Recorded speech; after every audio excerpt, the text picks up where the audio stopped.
FY special meeting of the City Council is called to order. The time is 6 p.m. Council members, please silence or put away all cell phones. If you need to attend to personal business during the meeting, please move for a recess. For the public awareness, this meeting is being streamed live. The camera is located at the back of the council members above the clock. Council chambers above the clock. Madam Clerk, please call the roll. Thank you, Madam Deputy Mayor. Councilmember Cottle. Here. Councilmember Graham. Here. Councilmember Schmidt. Here. Councilmember Crofton. Here. Councilmember Vlock. Here. Councilmember / Deputy Mayor Rubio. Here. You do have a quorum, Madam Deputy Mayor. Thank you, Madam Clerk. Please stand for the Pledge of Allegiance. Councilmember Crafton, would you please lead us? I pledge allegiance to the flag of the United States of America and to the republic for which it stands, one nation, under God, indivisible, with liberty and justice for all.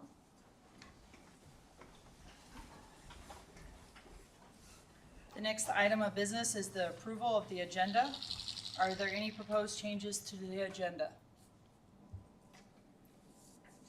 Hearing none, the agenda is approved as presented. We are now at persons to be heard, a time for members of the public to share their views with the council. This is not a question and answer period or a time for dialogue. Speakers may be referred to administration, or issues raised may be taken under advisement by the council or the administration. We have Lori. Okay. Please come forward and begin by stating your first and last name, and if you are a city resident, comments are 3 minutes. Hello, Lori Creaky, and I am not a city resident, but I'm here on behalf of MATCOM, and I don't know if this is appropriate time or place to say this, but I just wanted to throw this out there because I wasn't allowed to speak the other night. So anyway, thank you for allowing me the opportunity to speak tonight. I want to start by acknowledging that I understand you are all tasked with difficult decisions, especially when it comes to balancing priorities and ensuring the city of Wasilla remains financially strong. I respect the responsibility that comes with that. So that being said, I'm here tonight to respectfully appeal the decision to remove funding for chairs from the MATCOM 911 budget. I understand that on paper, this may have looked like a discretionary line item, and I want to be very clear. These are an essential piece of equipment, every bit as vital as a radio is to an officer or a turnout gear is to a firefighter. These are critical tools of the trade for the people who work behind the scenes of every emergency in our community. They are the steady voice during an officer-involved shooting, the calm instructions when someone is performing CPR on a loved one. They work tirelessly to keep our officers safe in the field and to ensure the public receives timely, life-saving help. Our dispatchers are seated at their consoles for 12 hours a shift. They don't have the option to step away or take frequent breaks. They are constantly listening, typing, and coordinating responses. They make split-second decisions, and they do this under tremendous pressure, sometimes while managing multiple emergencies at once. Their chair isn't just a seat, it's where they serve, the hour after hour supporting emergency operations, and it must support their physical health, reduce fatigue, and allow them to do this mentally taxing work day after day. Sitting in an unsupportive chair doesn't make them uncomfortable. Sitting in an unsupportive chair doesn't just make them uncomfortable, it makes their job harder and potentially less effective. That affects everyone. If the council had removed funding for a broken dispatch console, a failed network system, or a non-functioning radio, I believe there would be an immediate concern. This issue deserves the same level of attention. It may not flash on a screen or transmit a call, but the chair is part of a dispatcher's gear. It's their foundation to function. This is about valuing the people who work behind the scenes, the ones that are often heard but never seen, and making sure they have the tools they need to serve this community with excellence. I respectfully ask for your support in recognizing this request isn't about furniture. It's about equipping professionals who carry a heavy burden every day and ensuring they're not overlooked. Thank you for your time.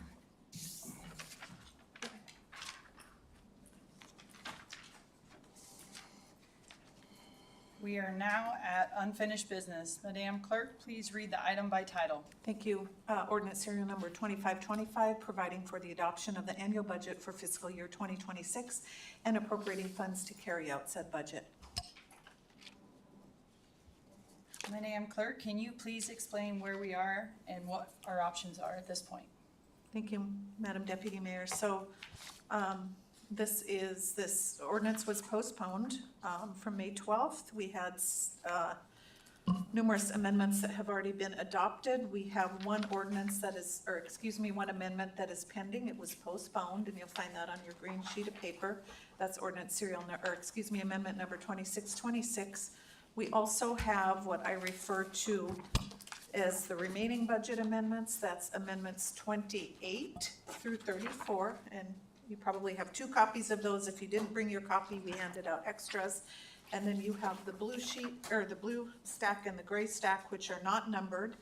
And so the council, really, it's up to you guys. You can move, I know in the past you've moved into committee of the whole to discuss budget amendments. We can either do that, or we can immediately move into amending. And my recommendation is that you would take 26 first. And then at that point in time, we could continue then with 28, 29, 30, this pack here. And then move into, if anybody wanted to move anything from the gray or the blue, we will number those as we go. Or if we have amendments that have not been offered up in writing, we'll take those and number them as we go. So if you want to move into committee of the whole, I recommend a motion to do so. If not, if you want to just take up discussion on 26, we're free to do that. Any questions? Madam Deputy Mayor. Councilman Graham. Thank you. I move that we enter committee of the whole for the discussion of amendments to the FY26 budget. Seconded, Madam Deputy Mayor. Thank you. Councilmember Graham has put a motion in that we enter the committee of the whole, and seconded by Councilman Crafton. We are now entering the committee of the whole. The time is 6:07. Madam Deputy Mayor. Councilman Crafton? Thank you. I'd like to see if we could pick up on Amendment 26. That was the computer software maintenance one for the police department. This had to do with, I believe it was moving from a hardware-based server for their recordings to a cloud-based program. And I believe, if I recall, the last conversation was we wanted to get some more information from our IT department on the maintenance, because I think there was a difference in cost that, in my eyes, made it look like it was better, more beneficial to keep with the hardware versus going to a cloud-based system. Could we have IT come forward?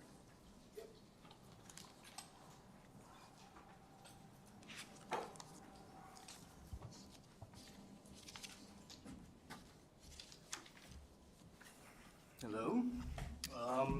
Any particular questions or more of an overall why we're going this route? Yeah, let's start with that. So currently we have a pretty old hardware system. This is for dash cam videos only. Steve, can you put your name in there? Oh. State it. Steve Stewart, the IT manager. Thank you. So currently we have, this is just for dash cams at the current time. It's a hardware server. It's probably 5-6 years old. We've had to increase the storage on it multiple times because of our records retention for that type of video. The video as a service is what they call it for the cloud. You basically get the camera, you get all the services that go along with it, the maintenance, the warranties and all that, and it's a lot easier to manage. You get all the updates. The cameras will upload to the cloud in the cars instead of having to go back to the station to upload. There's multiple benefits. In the long run, it is a bit more expensive than an on-prem solution, but you get the benefits of the cloud with it. So that's why we're looking to go this route. And if I recall the conversation that we had last time was basically the hardware that we have is limited to hold a certain amount of storage. And then Correct. ever so often, if we can't, we're bringing in more video than we're deleting at some point. Yes, it basically reaches a time frame and then it drops off the server, but more footage is being added that it can hold, so we've already had to add additional capacity to the on-prem solution. And then it made things difficult when we actually had another server that held dashcam video. It failed because it was so old, but we had to keep it around because of records on it. It just gets cumbersome to keep all these devices online and running for this archival. When you move to the cloud, it's all there, unlimited storage. There is no limit. We could extend our record retention if we wanted to. There's just a lot of benefits that make the ease of use. Thanks for the discussion there. So earlier on, and I think at the last meeting, we discussed that it would be that the cloud system would download directly from the cars. Correct. Which would save, and Chief, if you could listen on this, which would save time on each shift per officer. So considering that most officers go into overtime each shift, are we looking at saving 10 minutes, 15 minutes? What are we looking at? I don't have a good time of what it would save, but essentially if an officer is out for the whole 12 hours, let's say he never goes back to the office, all his evidence is going to be automatically uploaded via the car, and he could technically deal with that in the car. There's no reason to go back to the station, upload all the video, to have to do anything per se. But So at the end of the shift there, Chief, the officer essentially would be pretty much free to go instead of handling some administrative paperwork that had to do with just uploading video. Is that correct? That's correct. You pull into the PD and it will upload. Okay, thank you. If we kept the hardware versus going cloud, would we have to purchase a new server here soon? Where would we be at with that? yes, and that's why this is the time we decided to go with this solution, because what we currently have is basically out of warranty, it hasn't been updated correctly, it's out of support, so if anything starts failing, we have to buy the hardware, install it. It's also one less server we have to patch, keep up to date. So yes, we would, and I think we got a quote and it was around 70,000 to get that, what we have right now, that's not additional. So it'd probably be a little more than 70,000, and then you've got yearly maintenance on it. But this here is the yearly cost of the subscription to the cloud service, right? Correct, and it includes the warranty for the cameras and the cars and kind of, it's like a package deal, if you will. Thank you.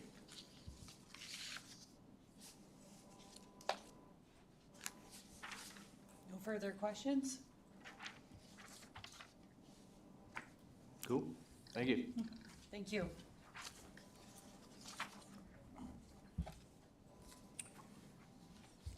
we're gonna take a roll. We're moving on to 28 now? I mean, we can't move them, so we're just really discussing them as we go. So, So amendment number 2628. Madam Clerk? since this one's requested by me, if I recall, this was one of those ones let me flip to it first.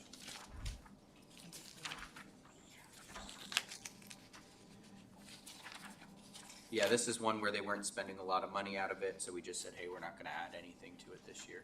We're gonna keep it pretty simple.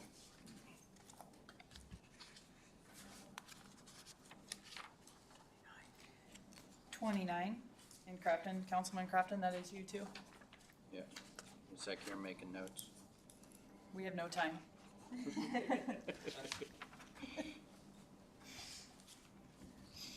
This is Herman Road Extension, so this was after very long discussion around all the grants we were getting.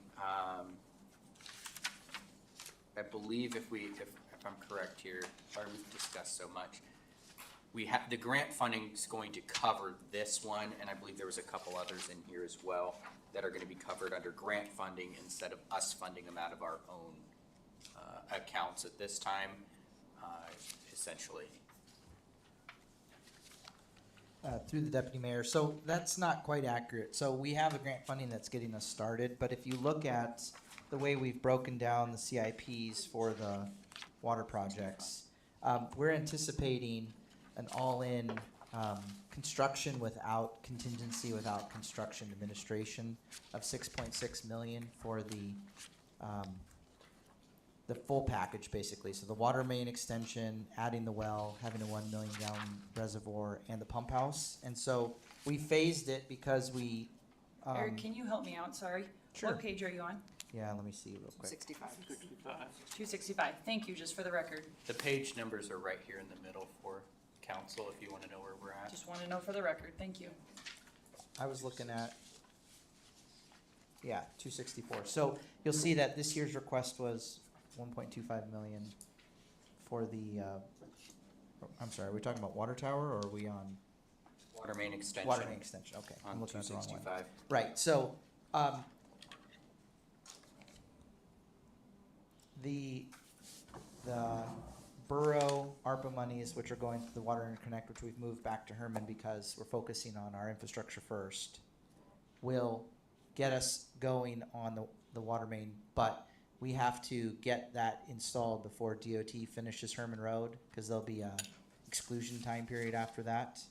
And so we're working on doing the cost estimation to see what the distance the ARPA money will get us. But right now, we have a working estimate of about $1 million for the whole road. So between the initial work of the water tower and as far as the water main will go, we're still looking for the additional funding, which we've outlined. It's kind of related, but it's on 260 for the new water towers for Herman. You'll see that we are forecasting out another 2 fiscal years to complete that project. So you're saying it's $1 million to extend the water from where the tower is supposed to go down? Is it connecting it to Parks Highway? Yes, Okay, and you said it's Connecting gonna be to- about $1 million, yes. which this account already has. This account has monies that go to the water tower as well. So they're basically in the same account with the co-projects, if you will. Wait, so the water tower's money and the water main extension are the same account?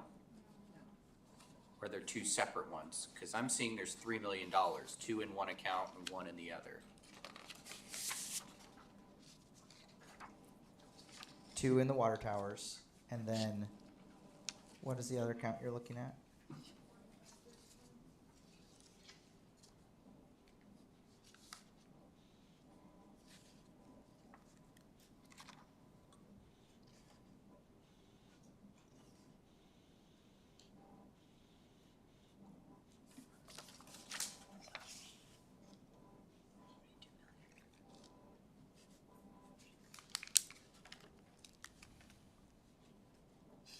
I see what you're saying now.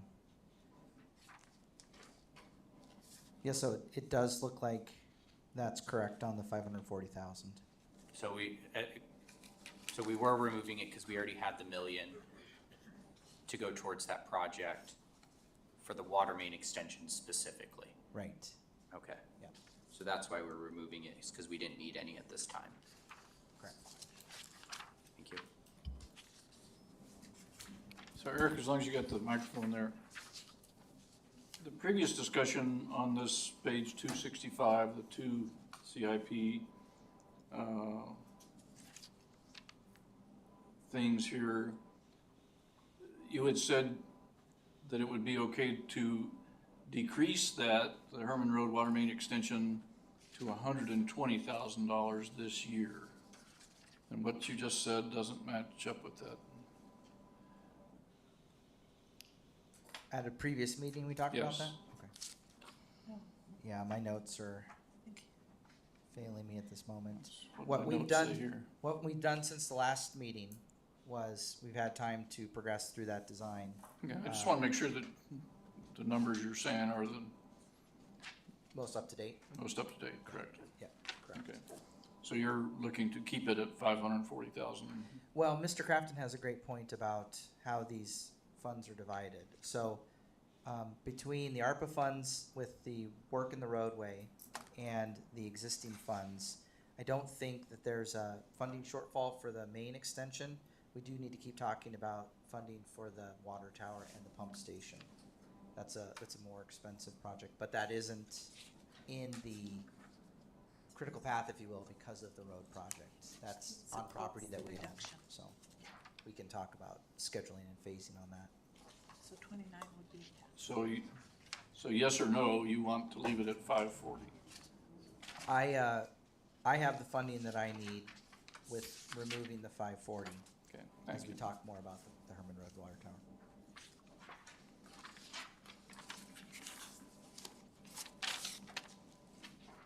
Number 30, and Councilman Crafton, that does go to you. Yep, so this page is 264, we're just back a page. This one here, again, so there's $104,000 in the account currently, and we just didn't see a need. If I recall, the conversation was, the plans that they have this year will be able to be, they'll use the $104,000, so there was no need to add an additional $60,000 this year. Eric was shaking his head, you guys missed that. Through the mayor, that's correct. We are on to number 31, Councilman Crafton. Thank you. So staying on page 264, Eric, this is what you were thinking about. So the conversation I remember was, if I recall, Cassie corrected the account. So previously appropriated, there was $2 million, or maybe there's $2 million in the account. But there's I'm seeing 1.7 in here currently. Is that accurate? Okay, so there's $1.7 million. And then this is where some of that grant funding was going to come in, was that we didn't actually need to allocate additional funding at this time because the grant funding would help basically make up the difference for the time being.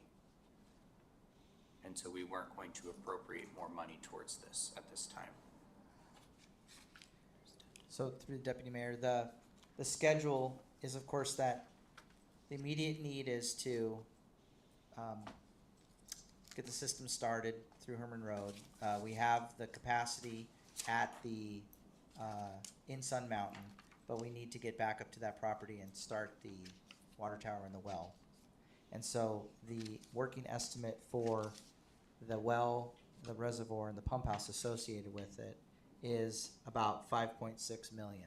Okay. And so with our 1.7 and roughly 2 million, if we combine if we use a little bit for the water line that we talked about with the grant and the remaining, that puts us at about 3.7.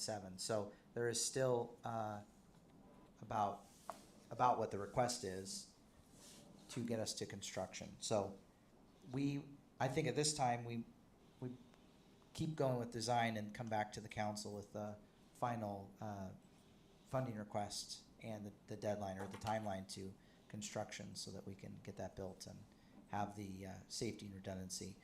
One of the things I just wanted to comment on about that water tower is that it not only provides the resiliency and redundancy that Zone 4 needs, but it also provides that to Zone 5, which is down at the old Matt section, Joey's Safe Harbor and down, and then the whole ranch. So Zone 4 is the top. So if there's any water emergency at Zone 4 or below in 4 and 5 and 6, that's what this would serve.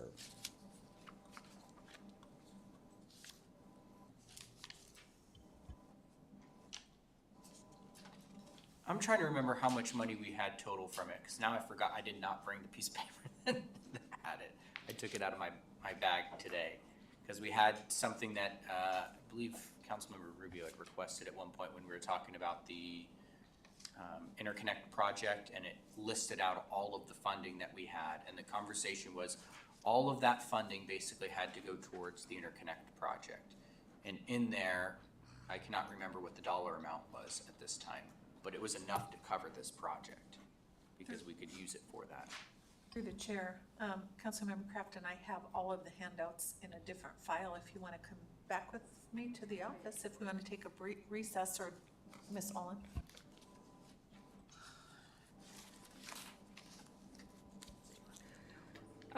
At the time, the request from Councilmember Rubio was the grant funding balance. So those are the numbers I currently have. I think the prior one was when we were doing the interconnect actual AM, or not AM, the ordinance to accept the 2 million from the borough's designated legislative grant.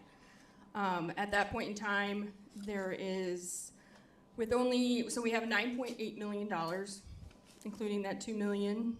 As of 5/5, with only expenditures, we had $9,491,332.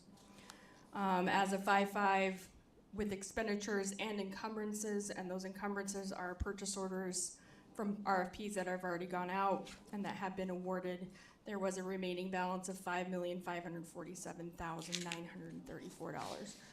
I will say that of that 9.8 million, there is a break between 1.8 million is just for the interconnect part of it, and then there was a 2.1 million, or maybe vice versa, but one of those directions, sorry, I'd have to go dig, but it was for the old Matt Booster PRV, but we've changed that to the Herman Road extension and the water tower, which has been approved by the borough for a different purpose because of what we have found out. So some of that money, at least a chunk of that, is not allowed, but it's not what we requested to use that funding for. It was used for the interconnect, that portion out by the hospital, I believe. if I Yeah, remember so that's correctly. the The design. design part of it. It's preliminary design, and maybe some geotech, but nothing construction. And so that was either 2.1 or 1.8, I have to sorry, look, yeah. clarify. I can look it up here real fast. So we're down to basically 5.4, was it, or 5.5, sorry? Yeah, so the working estimate before contingency and the contract administration is 5.5. No, the remaining grant funding, sorry.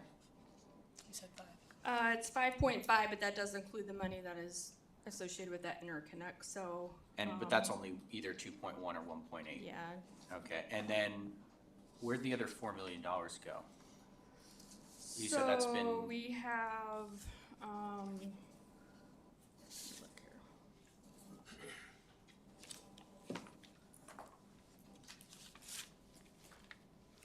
So the old mat, which is now the Herman Road Booster, there's currently, that one is the 2.1 million, and that is fully encumbered with a contract to HDL and to Tucka for both the design for HDL and construction by Tucka, and then the 1.8 million is currently been awarded to HDL for design.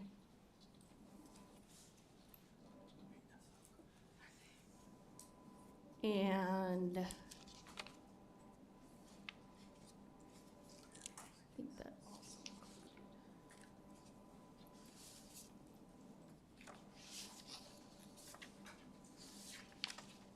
Is that it?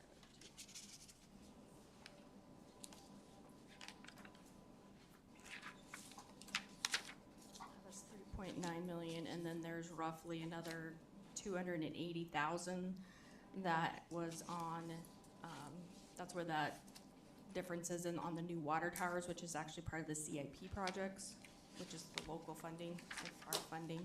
And that actually has parts to deal with the land purchase for the Herman Tower, what is the main, that corner there that sits Property. there, that property purchase. And then there's been some actual work that's been done there, I believe, either through, drilling or something along those lines. I mean, more beyond my scope, but there's other work that's been done on that piece of parcel that we've had there.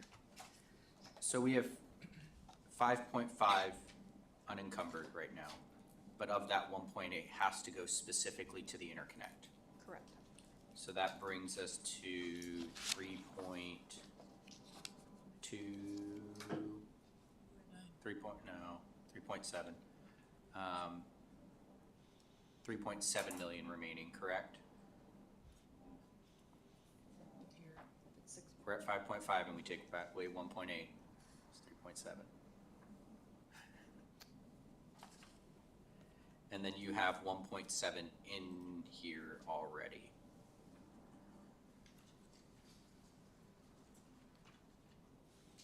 So that brings us basically back up to 5.4. How much was the working project cost? So the estimate for construction is 6.6, but that includes the main extension. So it's 5.5 for the water tower and the pump house. And then we have construction contingency of just under $1 million for the percentage. And so then there's the environmental engineering survey, geotech, which is substantial for a water tower, of about 10%, which is about 660,000, and then another 8% for CA, which is a working number. So it is basically 5.5 plus another $1 million for getting through construction. So 6.5 is what our working estimate is right now. So at this point, we would need this, but this is mostly at that point for the contingency aspect. It's not actually for construction. It's just the, hey, what if we have overages? Hey, what if this? Yeah, contingency is always one of those things that you don't need it if you don't need it, and if it wasn't spent, it'd go back into the water fund at the end. But definitely on the engineering and contract administration, that's what leads to successful projects. So at this point, we should probably say no to this one. Okay, thank you. You've got number 32, Grafton.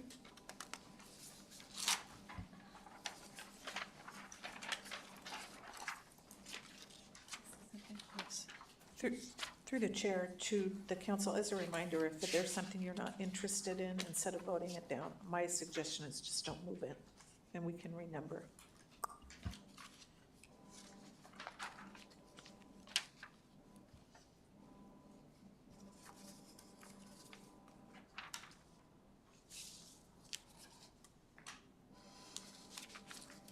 So I'm trying to remember this one here now. So if I recall, we're reducing it by 100,000 to only give you an additional 75. There's 64,000 in the account, which would give you basically 130 to work with this year, 140, 139.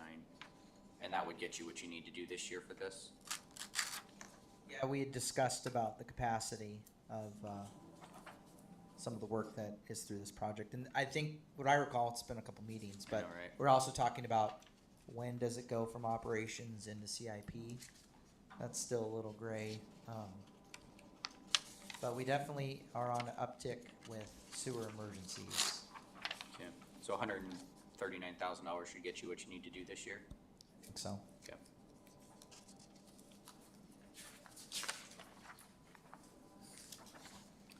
We are on number 33, and that goes to Councilman Grafton.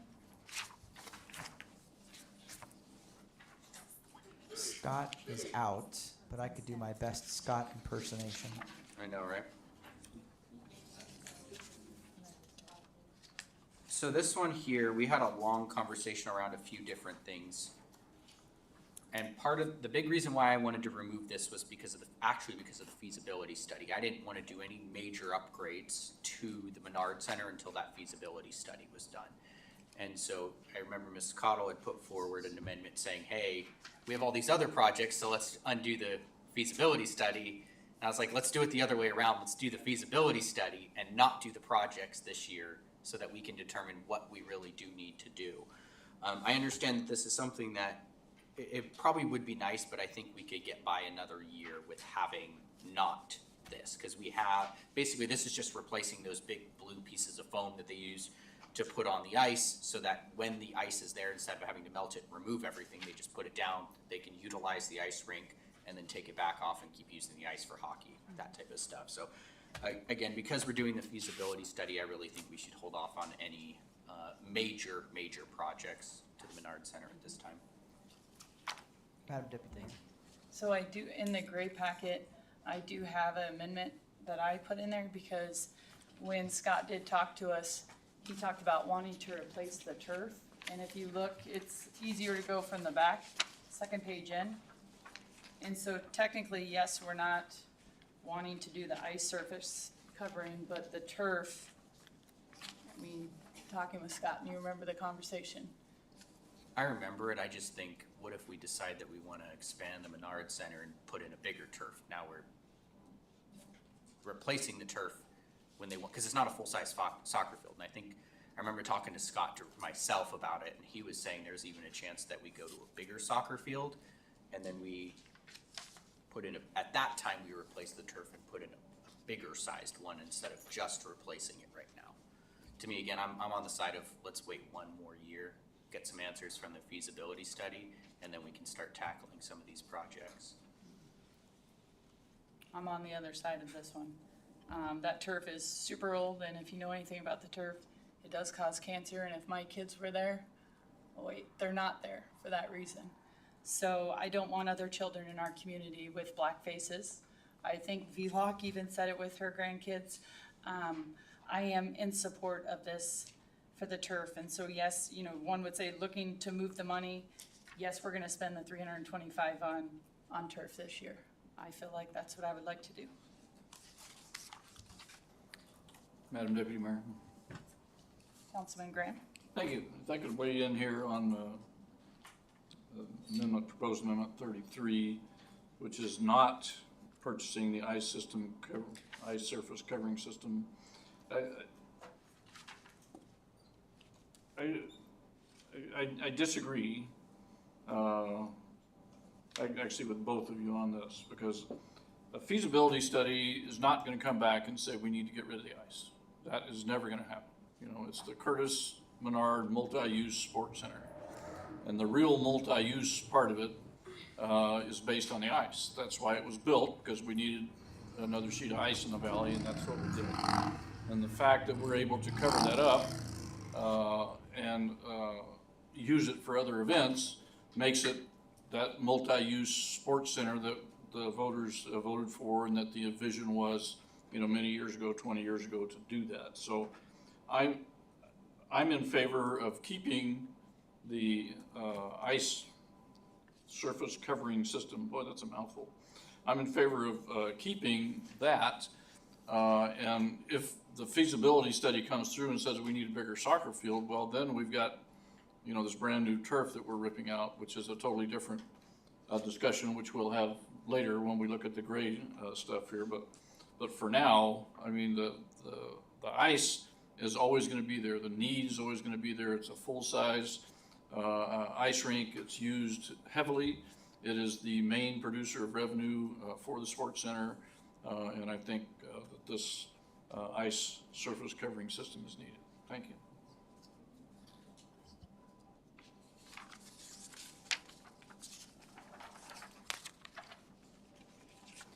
We are on number 34. Crafton? Thank you. This is just going with our theme of master planning everything right now, it seems like. Last year I'd put in for a sewer master plan specifically, and with that ball rolling, and I believe we're gonna be seeing that here soon. I wanted to get us rolling on a water master plan. We've discussed it here, and it's come up a couple times on the council that, again, it's 20 years old, something like that, 23 years old, so I think it's time for us to get this done. And the number I came up with was based on what the previous one was. We did $250 for the sewer, so I figured it'd probably be in the ballpark for the same price. Madam Deputy Mayor, are there other master plans that we're coming up with during the year? This one wasn't in the budget to begin with, this was added. So are there other things that were in the budget? We said we're gonna create a plan for. I'm just curious how much, you know, how many plans are we gonna try and wrangle at the same time? Do we know that answer? Through the Deputy Mayor. So the water sewer master plans are the ones that we're bringing forward. So, and then of course we have the comp plan, which is underway, and I think that's a good. Parks. Well, the airport's almost done. Yeah, so the airport's going to finish up this fall, and then it's well underway, and the comp plan's underway. So we'll be doing water and sewer together And we have the parks. Parks plan, don't we? So if it passes the budget. Yeah. Okay, thank you.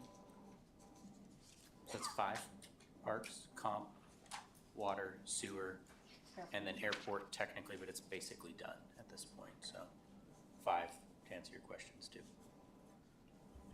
Thank you.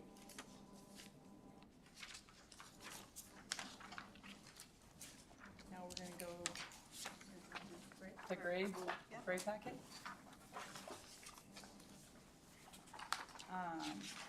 So on the gray packet, we can skip the first three, throw those out. Unless someone else is interested. Unless someone else is interested. It's great. This one, Mark. Gray. It's literally gray. Dealing with the gray water. Kathy's Here. taking it.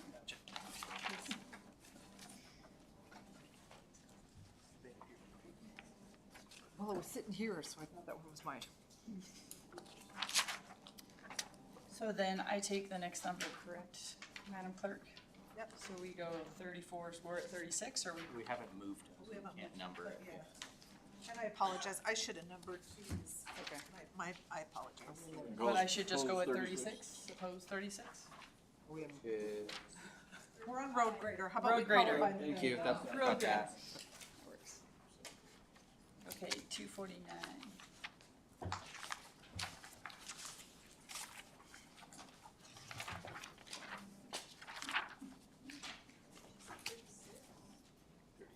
$249, the page. Is that what you asked? Sorry. Yeah, but it's not 30. We're just calling them by name. Oh, got ya. We just know it's in the gray packet. Okay, so, this one is mine, so on 249, going back, and we talked about, I asked for what the sub and the hours. I just, looking at this year, I don't think that this is a requirement for our roads division to keep working. And Eric, you can, I mean, I've got my description down there at the bottom, but Eric, do you wanna talk about this at all? Yeah, it's all right with the body. I'd like to have Keith Jones, my supervisor, talk about some of the numbers he's pulled together on our current grader and the replacement, if that'd be all right. Yes, if you could state the name for the record? Yeah. Thank you.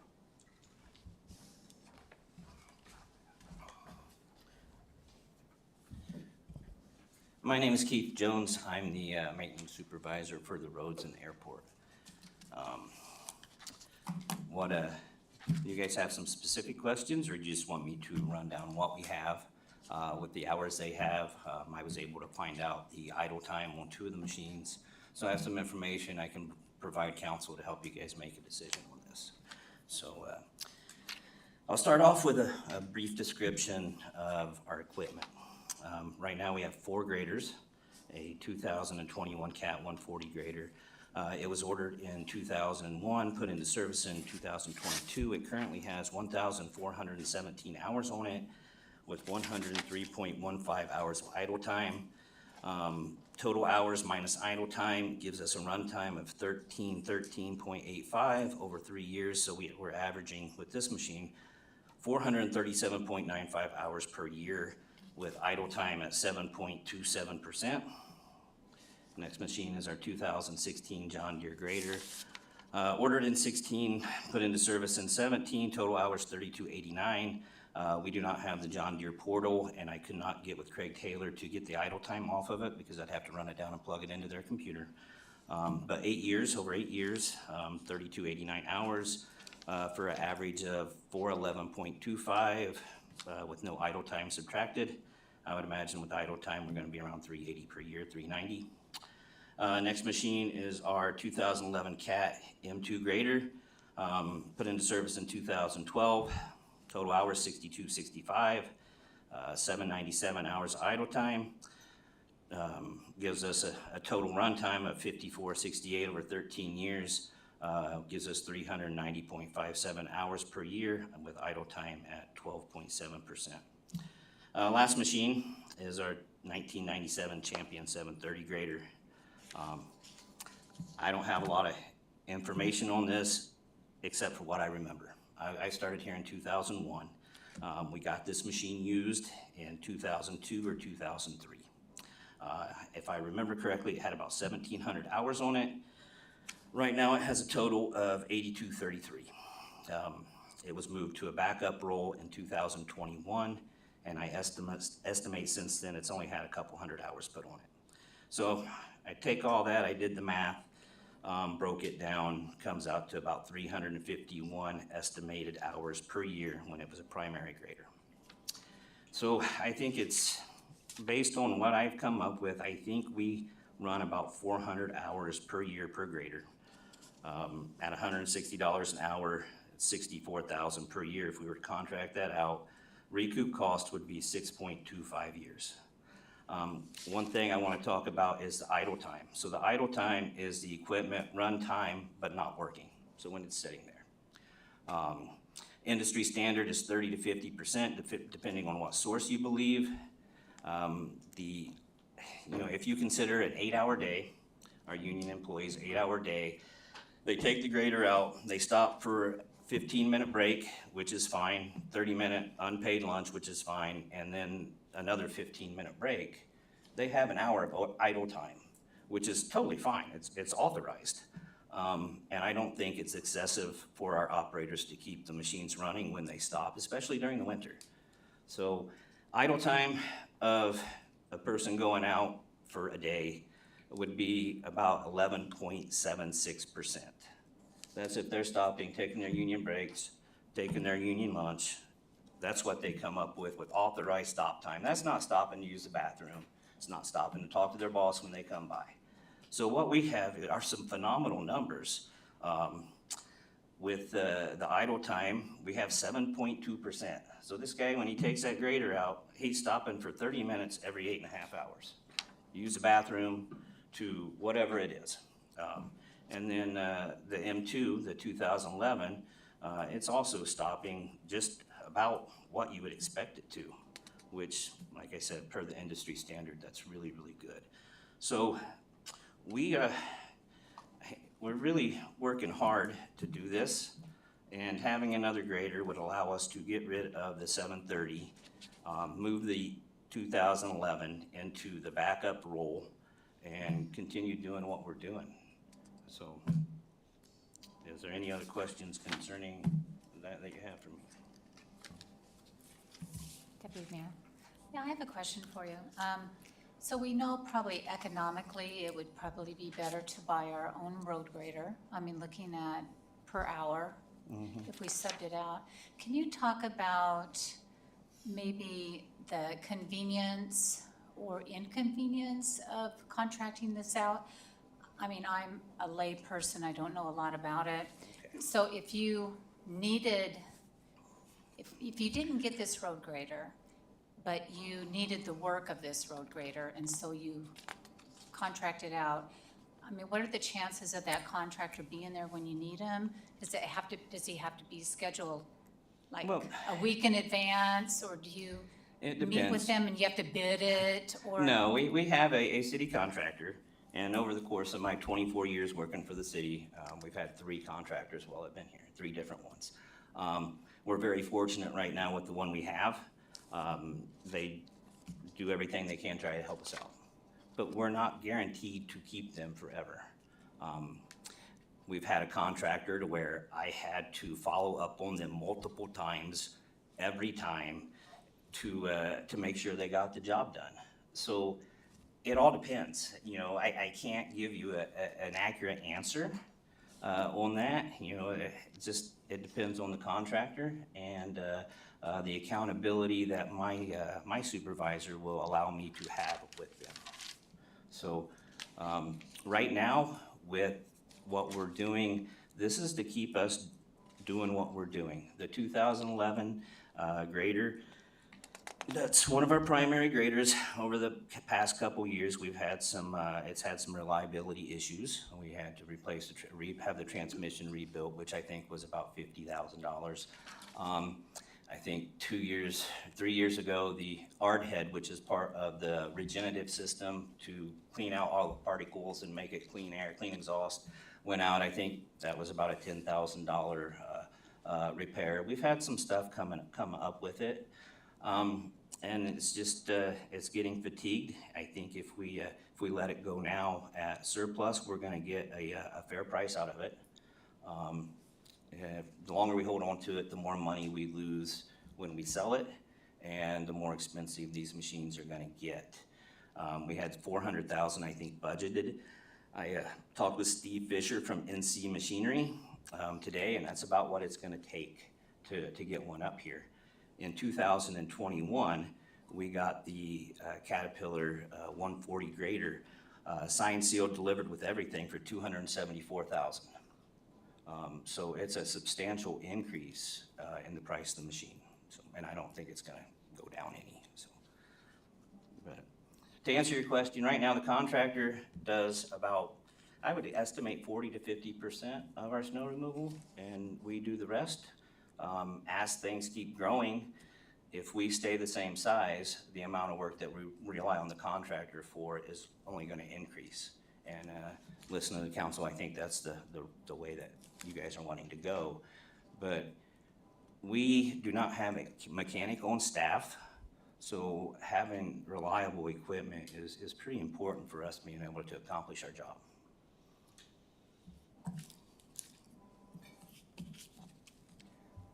Thank you, Keith, that was awesome. A couple questions for you.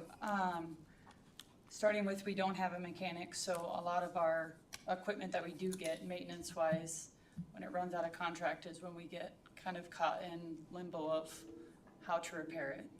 Yeah, when it's out of warranty, getting it in, the Caterpillar stuff we take to NC. We've tried tools, equipment repair here for some of the older stuff, and they've done a good job. Just getting it in is really hard. We're not a big enough customer within NC Machine for us to yell at or call them and they'd be, oh yeah, bring it over. They're like, we'll fit you in when we can. And like I said, we've been very fortunate that anytime I've had people out, I talk to our contractor. We have the city divided up into quadrants and tell them we'll pick up area A and B this snowfall for me, because we don't have a grader operator who can do it. So the job's gonna get done no matter what. But, I also want to keep my crew gainfully employed, doing the job that they're hired to do. So. I agree with that. Another question for you. I was trying to do the math. Sorry, I'm not that fast. You said like 400 hours, so 64,000, is that what that accumulates to for? Yes. If we subbed it out? Yeah. So my thought process on this when I did the math, and I didn't have all those numbers, I was just kind of using what I could use. Mm-hmm. We are trying to cut this budget, and I understand trying to get new equipment. Everybody wants new stuff. I do too. But we kind of have to balance it, and I look at 64,000 for a year of subcontracting versus 450,000. If there's room that I could chew some fat off on, maybe not doing the road grader this year and doing it next year, putting in the budget maybe when the budget looks a little bit better next year. My question is that something that is possible? Absolutely. I can't say, the borough does it. They use contractors to do all their snow removal, for the most part, not all of it. As long as I'm here and my boss gives me the authority to make the decisions, we're gonna get the roads plowed, no matter what. So, that's about all, the only way I can answer this. Thank you, Keith. I love your honesty. Madam Deputy Mayor. Go ahead, Crafton. Thank you. And just to clarify, if we don't buy this year, it's not like you're not using the other machine. It's just in the backup position right now. Well, right? we will continue to use the 2011. Right. And then, if we have a winter like we did last winter, smooth sailing. Right. We're great. You go back 2 years, I don't really know what to say as far as, I just question its reliability, and as far as being able to get some money out of it now would be this year, next year. It just can't, we can't hold on to stuff like we do like we have a 97. We also have our backup sander is a 99. Our rubber tire backhoe, I think, is a 2000.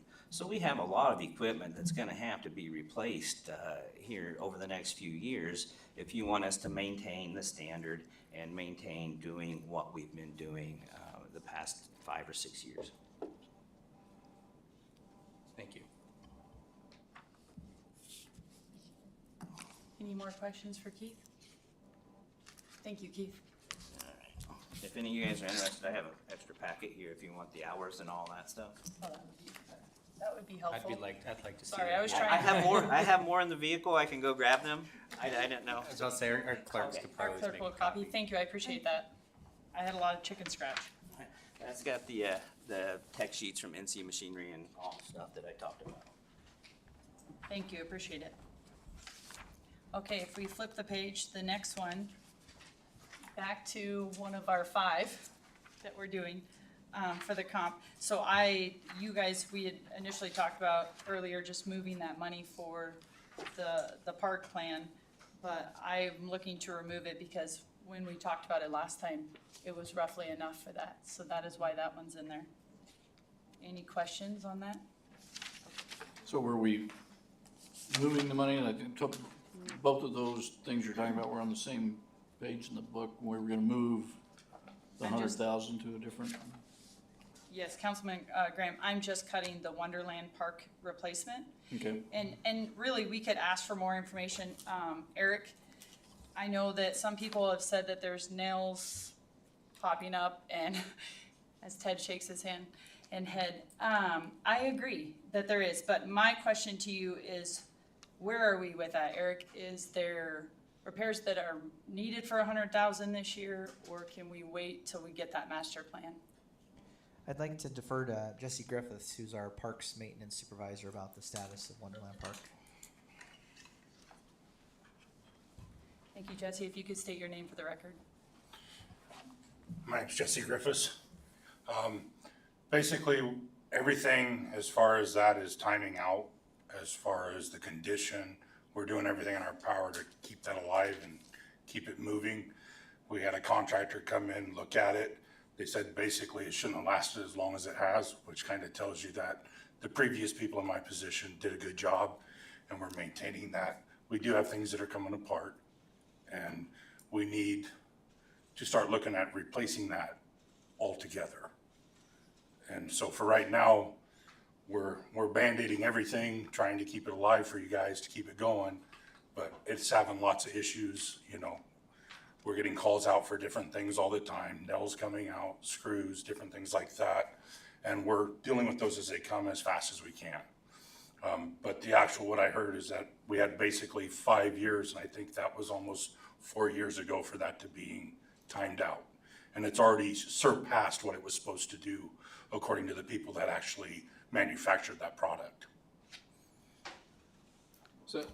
so Jesse, Wonderland, we're just talking about that part of Idita Park, that's Just the playground. just the playground, which is Correct. the wooden poles and Yes, sir. benches and that sort of stuff, and there's $100,000 here. I mean, that's a $1.5 million structure. If we were- Exactly, if to we were to replace it. Today, But it's coming. right.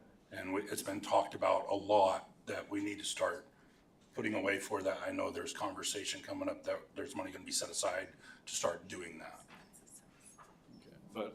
But in your opinion, the $100,000 would buy us that additional year to get bids and so on and so forth? Yeah, to we should replace the be, structure? that should be able to get us through this year and then hopefully looking forward to a permanent solution to a problem. Thank you. I think this budget is for the planning, not for the repairs or anything like that. This is just planning for another cart, which should be covered under the next item down. Correct. Correct, that's why it's one of our 5s for the park. So this 100,000 is not for the maintenance of the Wonderland. It was for the planning, the new structure of the layout of the new. Correct, it was the Wonderland, so to speak. strategic part of it, of what we need to do in order to replace it and hopefully get the intel of what that's gonna cost and the layout and how that's gonna look for the future.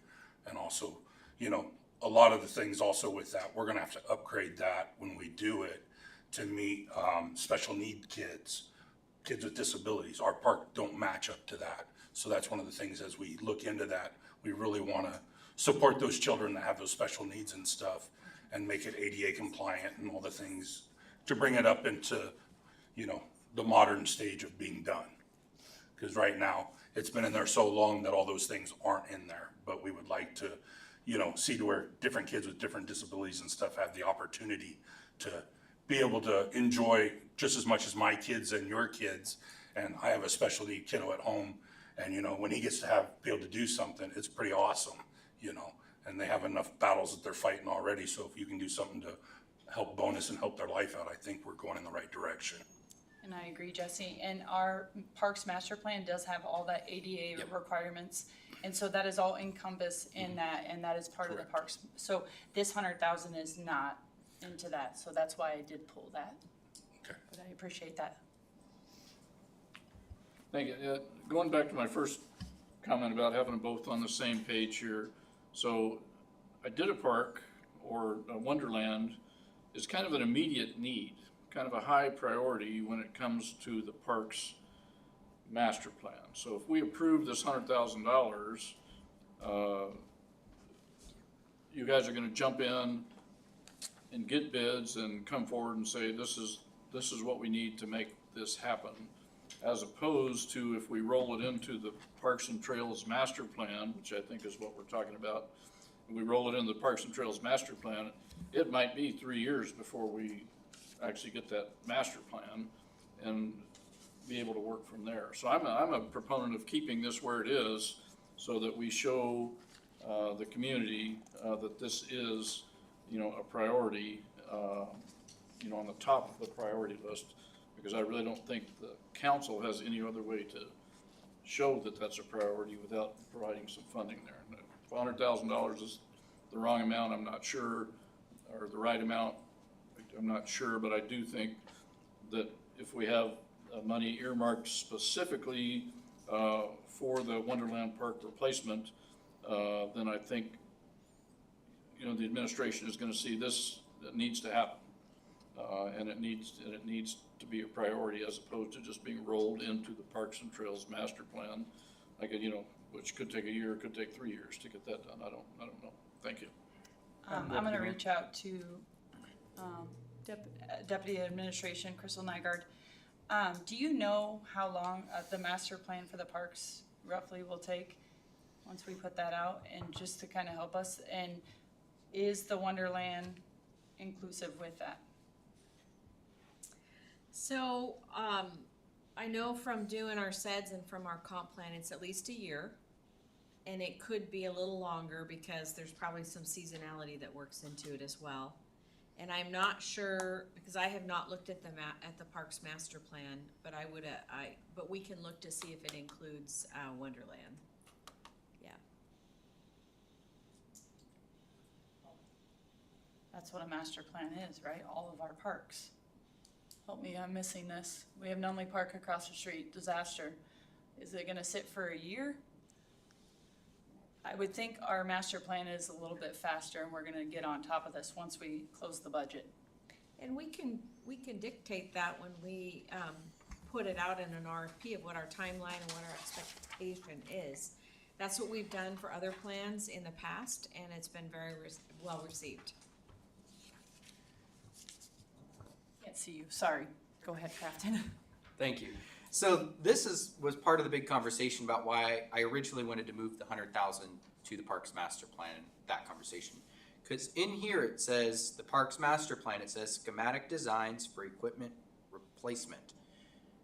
So the way I understood the master plan was it was going to look at all of our parks and project out, usually master plans, 20 years. What are these places going to look like over the next 20 years? What do you need to do to them? And then in that master plan, for some reason, I'm not exactly sure why it got included in here, they were gonna also redesign the parks, is the way this read to me. So that's why I was like, $200,000 isn't gonna be enough for this. And so the way I think of a parks master plan is it says this is where your parks are going. It's not going to design the parks, it just says here's the potential projection of what your parks will look like, and over in 20 years, this is what you potentially need to do. We would then have to have individual projects to go through and say, okay, the master plan wants us to do, or is projecting this, so how do we tailor Nunley Park? How do we tailor Idita Park and Wonderland Park included in that? How do we tailor Lucille Park and Carter Park and Newcomb Park? How do we tailor each of those parks and get us to that 20-year projection if that's where we want to go. And so again, that's why I was saying let's up the master plan budget, but in reality, what we need to do is say, hey, let's do a master plan and project out our next 20 years. What do we want these parks to look like? What does the community want these parks to look like? What do they want? What do they not want? And then we have to look at it and go, okay, Wonderland Park is way past its useful life and we are patching it and just keeping it alive. How much is it going to cost us? We need to start plans. Part of me says, well, let's wait until the master plan's done because that's going to tell us where we need to go. You know, you can look at it one way. The other aspect is going, hey, look, we all know that Wonderland Park is past its useful life. Let's go hire a consultant. They're probably going to work with whoever's doing the master plan to start planning. And this $100,000 would basically say, this is what you need to do to Wonderland. You know, you're going to demolish Wonderland Park, and then you're going to come in and do, here's the plan. This is what it's going to look like. That's what that would get us. So we'd almost need to leave this $100,000 in here if we wanted to jump on it and say, hey, we already know Wonderland Parks needs to go. Do we really need a master plan to tell us that? Because I think the plans that would be provided from a contractor, from a company, is going to tell us what Wonderland Park's going to look like. But the park's master plan isn't necessarily going to tell us exactly what Wonderland, not the schematics level of it. It's a more of a 30,000 foot view, overview of what everything should look like. So I was back and forth with this one. I really at this point think we need to leave it. Going back to Nunley as well, we almost need another one in here that says we need to redesign Nunley, because we have nothing to tell us what Nunley's going to be, what we're going to do with it at this point now. I mean, part of the conversation, and I think the mayor mentioned it, was when we said we want you to light the tree line, she said, well, I'm gonna cut down the trees, plant new trees, and then we'll light those trees. We'll make those look pretty. And so we could put money in there and say that's what we're doing with it, but overall, if we really wanted to go proper with it, there should be another plan in here that says we're creating a specific schematic plan for what Nunley Park's going to look like. This park's master plan, unless that's what we're going to put out to RFP, is saying we want schematic plans. Well, then if that's the case, I can bet you $200,000 is not going to be enough at that point, because that is a lot larger of a job than what $200,000 is going to get us. So I would say we know Wonderland needs to be replaced at this point. Let's go ahead and get somebody to come in here and start drawing up the plans to replace Wonderland alongside the parks plan. Again, if we need to do Nunley, we need to do Nunley at the same time. But that's how I'm looking at this is they're two different projects entirely. So if we look at the master plan, Councilman Crafton, the last line, finally, the consultant will provide a budget analysis to outline the funding requirements for executing the new master plan. A budget analysis for each one of the parks. So at that point, we'll have it. And then, quick question to Deputy Nygaard. So Dotton or Kenai, help me, which one just redid theirs and did their master plan? Yeah, And that did they was have Soldotna. details like this? Yes, they did. And one thing that I think we just have to keep in mind, we're not creating a new plan, we're updating a plan, so that's a economic advantage for us.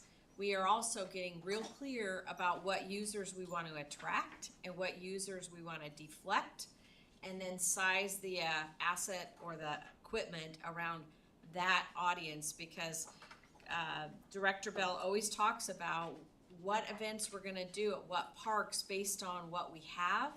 And right now, it's just really on the direction of between the Parks and Rec Commission and Facilities and Commissioner Bell as far as what they're going to do. But it'd be really nice to tell the public, hey, this park over here is for this, and that's why we have that equipment. And because they are really a big asset, and right now they're attracting users that probably don't need to be there. Correct me if I'm wrong though, Jesse, 'cause this is your. Lots of vandalism, that's for sure. We spend a lot of time dealing with that. So question, Nygaard, what did Soldotna, you said Soldotna or Kenai, just did theirs. Soldotna. What did they spend? Do you know on that roughly? Or maybe Cassie might know? Yeah. So I don't know about Soldotna, I haven't looked them up, but the city of Kenai actually is in the middle of theirs right now, and they are estimated to take anywhere from 12 to 18 months to complete their full Parks and Rec master plan. Their current RFP bid out is currently sitting right around $65,000. I just looked up the city of Unalaska, Dutch Harbor. They did one in 2023, and it cost them $250,000, and it's a huge 125-page book, and it does exactly what you're talking about. So it's kind of the variable of what we put in an RFP and what you want out of it. And then you can go to the city municipality of Anchorage, and they are doing a master plan, not a master plan of their parks and rec. They're doing a master plan for each of their parks, like they have on their pages, one for every single one of their parks. So it kind of depends on what we want. If you want just a master plan for Nunley, you want a master plan for Wonderland, we can do them all separately. It just is how the council would like us to issue that or do that RFP, because the cost is gonna be weighed between all of them, I guess is the best way to say it. I would just add, the reason that we tend to look at Soldotna is they have a similar economy where you have only this 10,000 residents, but you have a very large body of users that come here and use these, whether it's the library or the parks. They don't always live here. Deputy Mayor. Oh, sorry. So, when we request this master plan, is it something we can request it to be phased out, or phased, and say, hey, phase one, I want the Wonderland Park portion of it completed first, so we can move on to that, or is it something that all comes at one time?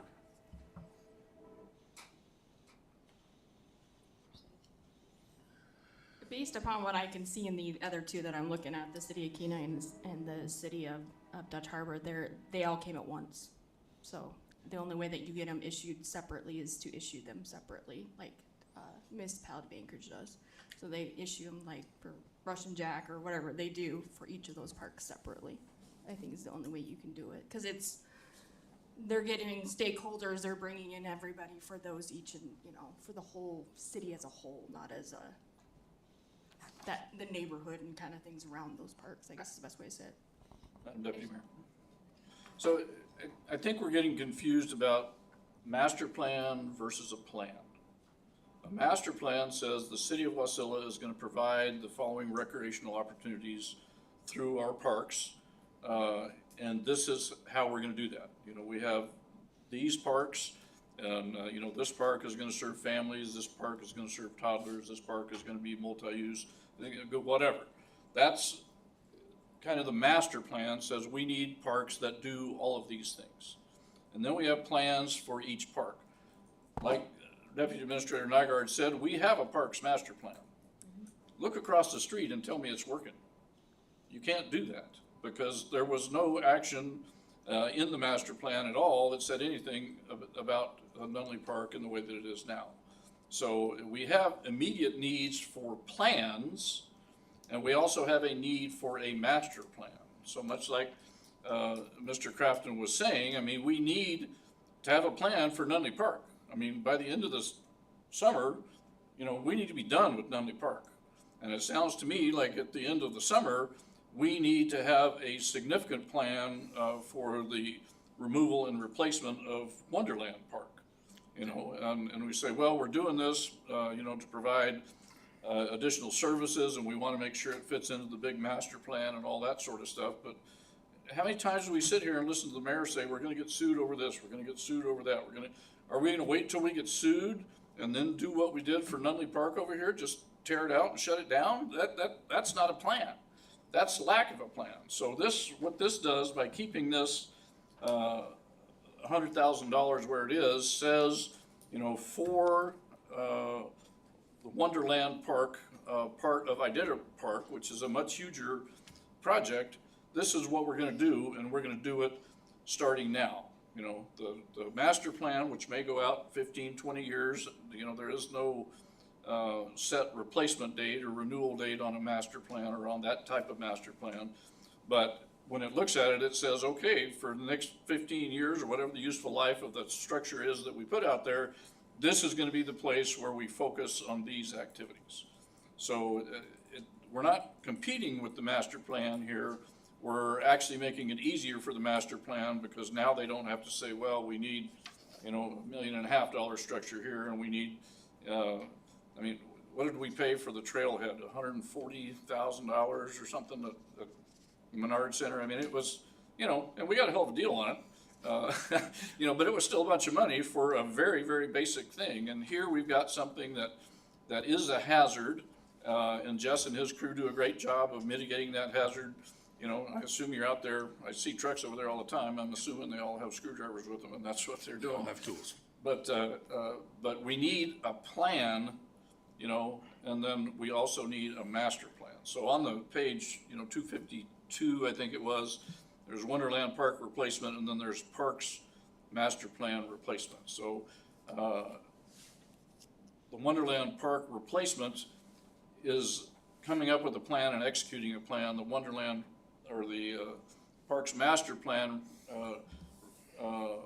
replacement, it isn't really replacement, it's renewal. It's to define what is the city think its responsibility is as far as recreation for the residents and the visitors of the city. So I'm not in favor of decreasing this $100,000 from whatever this is, Wonderland Park replacement. And in response to Councilmember Graham, I think you brought up an excellent point in that we can design a scope of work that says we also want to look at the risks associated with this and how do we mitigate some of that. I'm sure the last time we did a parks plan, we didn't anticipate that people would camp in our parks. That probably wasn't addressed, but it is now. And so it's good that we at least include that. And then they can also include the life safety side. Like, these are the hot things you have to do right now to minimize your risk. This is why it's important that you do it. And then if we have users on certain types of park, and you can ask the city of Palmer, there's just some additional paperwork and some additional insurance that people have to have if they use some parts of these parks. And so it's way beyond just saying, here's a map of parks and here's what we have. It's exactly what you're saying. What risks does this open up to? How do we mitigate it? And how do we ensure that life safety is like at the top of the list? And so we need to dictate that when we put the RFP out. Madam Deputy Mayor. So Councilmember Graham, are you saying that you don't want this to be a Wonderland Park master plan? Do you want maybe amend just the meaning of this, or what do you want? What I'm seeing now on the gray unnumbered amendment here is it says Wonderland Park replacement, beginning budget $100,000, decrease budget by $100,000. So basically, we're not going to do anything with Wonderland Park as a standalone. So what I'm saying is fail this amendment, leave what you see on page 252 in the proposed budget as is, which gives $100,000 specifically for Wonderland Park replacement. I think a lot of the misunderstanding with Wonderland Park in general is the fact that Idita Park is all around it. They are not one and the same. They are two different entities, and everybody calls it Wonderland that's around here, but the actual park itself is Idita, and it has its own different functions and issues and stuff that need to be addressed as well, which the master plan, I think, would cover some of that arena on the outside. The playground itself, that is probably the most used playground in this area. People come from all over to use it. So to put our heads together and put our funding into something that is very used by the community would be an amazing adventure. And it's past due. I mean, we've been living on borrowed time for a long time with that. And at some point, we need to, when we do the upgrade, really put our heads in and do the right thing that's gonna last for the next 20 years. And when we strategize for the upcoming of our park strategies, we also gotta understand, we gotta have room for change. Because we're gonna start wanting to get the public more involved with this and find out what do they want there. And we can do a master plan, and that's great for a future to look at, but we also gotta have room in there. All of a sudden, pickleball's a huge thing. We put that in there, that thing is going 24/7. I would've never guessed that. I didn't even know what pickleball was when I was putting it in. Now I know, you know, but it's huge, and everybody comes from everywhere to play it, and it's awesome. So we wanna make sure we're putting things in that bring people to our parks first off, cause that's what they're there for. And we need to get plans to where, as we go into the future, we can do that. And we're kind of lacking in that arena.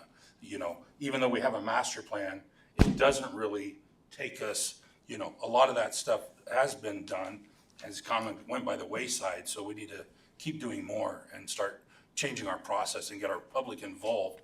You know, you brought Nunley into the picture, you know.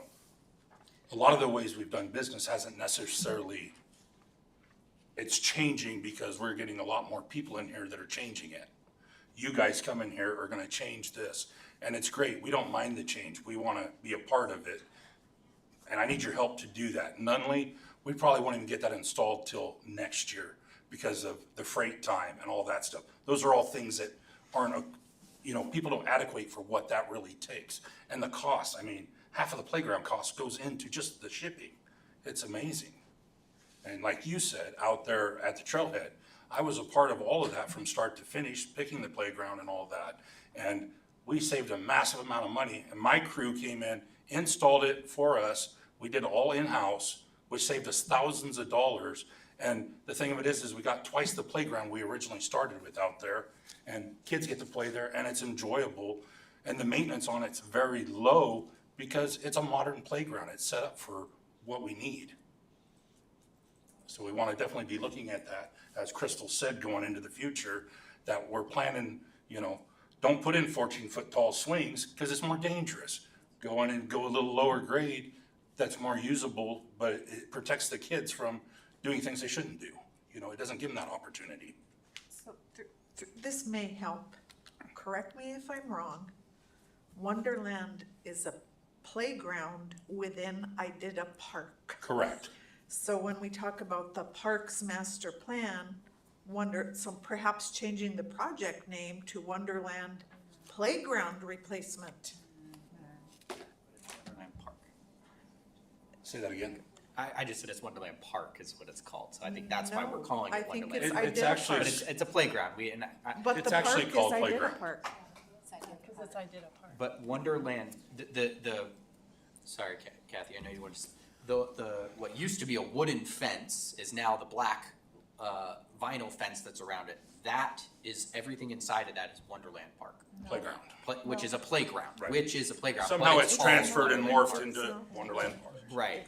How it became Wonderland Park, I don't know, it predates my time. But yeah, you'd be surprised at how many people when they don't know the difference that Wonderland Park, or excuse me, Idida Park is basically Everything around it. everything from the Veterans Memorial section, Lucille, thank you, all the way down to Weber. Correct. And then all the way to the edge of the businesses there off of that. Down through the performing arts and all that. Thank you. And then Wonderland Park is just inside the fence section. That is what we consider the playground. That is the difference between the two of them. But I think for me, the biggest struggle is that they all say schematic designs. And so are the schematic designs going to include the playground replacements and designs, or is this schematic designs of the parks themselves and what they're gonna do? To me, that's the difference. At the end of the day, I think we need to leave the Wonderland Park in here because I think it needs to be redone. Madam Deputy Mayor. Thank you for your input. You guys do a great job Thank you. with that. I take my three Larry Moe and Curly grandsons with Dennis the Menace wrapped around them over there. And they love that. We go to all the parks. They love that one best of all. Yep. When they come from Valdez, that's the one they want to go to the wooden one. You guys do a great job with that. I originally wanted to take this out because it fell under the Parks Master Plan. And looking at the description, it fell under a lot of the Parks Master Plan. With all the back and forth, this really does need to say Wonderland Playground Equipment Replacement. And it just needs to be reworded a little bit better. That, I think, would have made a big difference. So I'm in favor of leaving this $100,000 in there for the Wonderland Playground. Thank you. Thank you. Is there Anything else I can answer for you? I think that's it. Thank you, Jesse. Thank you, guys. Have a wonderful evening. So we just change that later. You don't change that. James, you don't change this one. This one, no. Just leave it right now. Okay. Madam Deputy Mayor, could we take a 5-minute recess? It's been an hour and a half. We are on a 5-minute recess at 7:25. It's either Jamie or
if there was no other discussion on that one, we're gonna flip the page.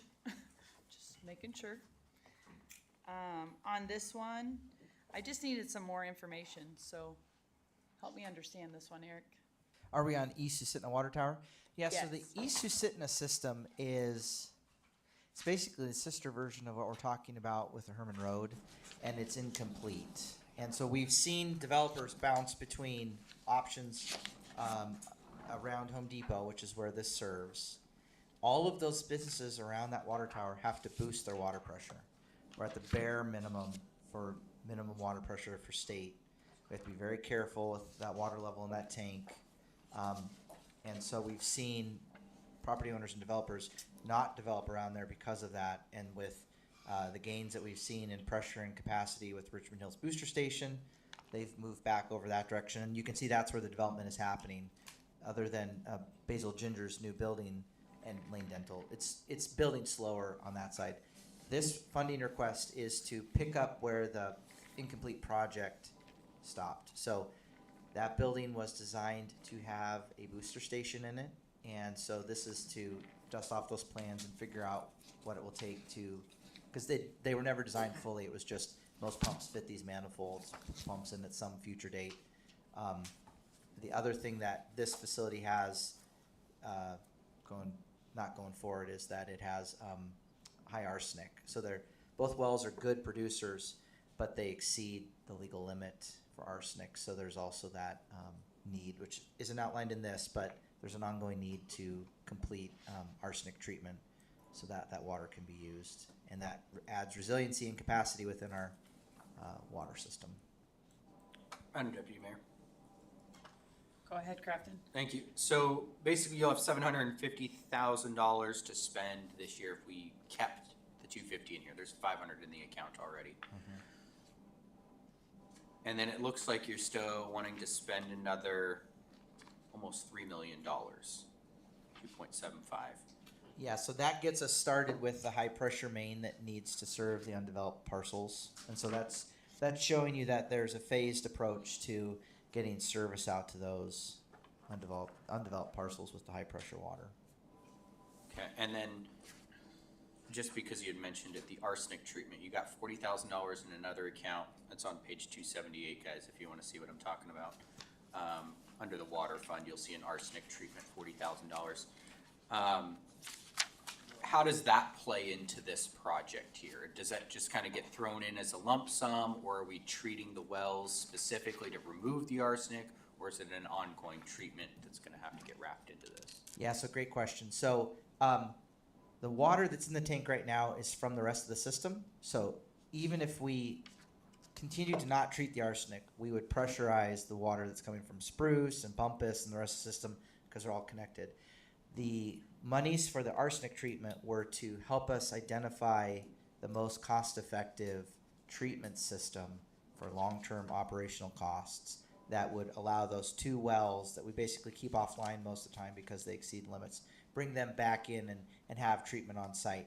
We're not mixing those two at the moment. I have an initial report that's looked at a couple technologies that I'll bring to the council once we've finished reviewing it, so that you can see what the life cycle cost would be to do that. But at the very least, if that takes longer, or if it just proves to be something that it's not worth our energies, we don't want to fall into the sunk cost fallacy. But the pressurization is needed for any major developments around there because Home Depot's already hanging on with their own system. And so, sorry to continue here, was to basically we're going to build another booster station just like we had the Richmond Hills. Probably not to that extent, I assume, right? So what we'll do, the building's there, we will size the pumps and add the infrastructure in the existing building to do the pressurization. What doesn't exist is any sort of, there's a stub out, if you will, into Horvath. What doesn't exist past that is any service to get that newly pressurized water to those services. So we have to do some swapping where we keep the water coming from the current system, pressurize it with pumps installed in the basic framework that was installed back in 2005, I think, when it was built. So it's a half completed system right now.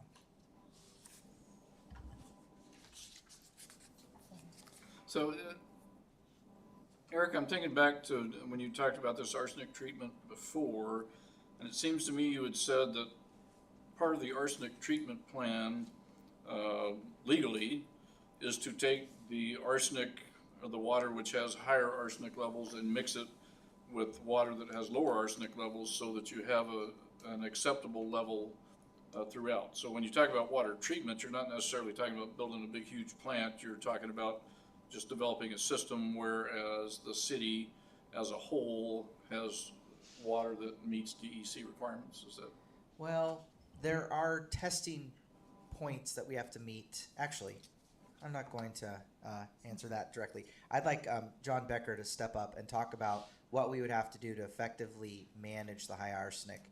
Right now, we test it in certain areas and it's mixed naturally, but we're very careful with that because we don't want to exceed any level. So I'll defer to John. If you could just state your name in the record. Good evening, John Becker, Utilities Supervisor. Answer your questions right now, yes, we are mixing water with the spruce well and the bumpus wells to keep the arsenic below the 10 parts per million in the system, which only allows us to run the 2 Susitna wells about an hour on and 4 hours off a day. So they're producing about 170 or so thousand gallons right now to our system, where spruce is producing almost 1 million gallons to our system. So if you take that arsenic that's one well's relatively 10 parts per million to 12 parts per million, and the other one's sitting around 7 parts per million, and I keep the tank less than 10 because the tank floats on our system. So all the other water, the tank will go up and down. But that area only has 20 PSI at the top of that hill. And you got South Central building a whole nother complex. They're gonna have to internally boost their own water if we can't boost it for them.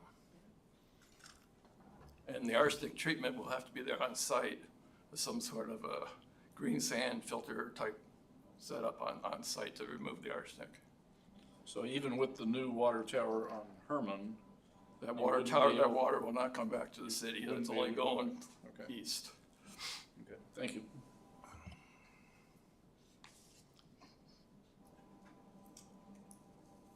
Any other questions? Yep, one more, sorry. This is probably to Eric, thanks, John.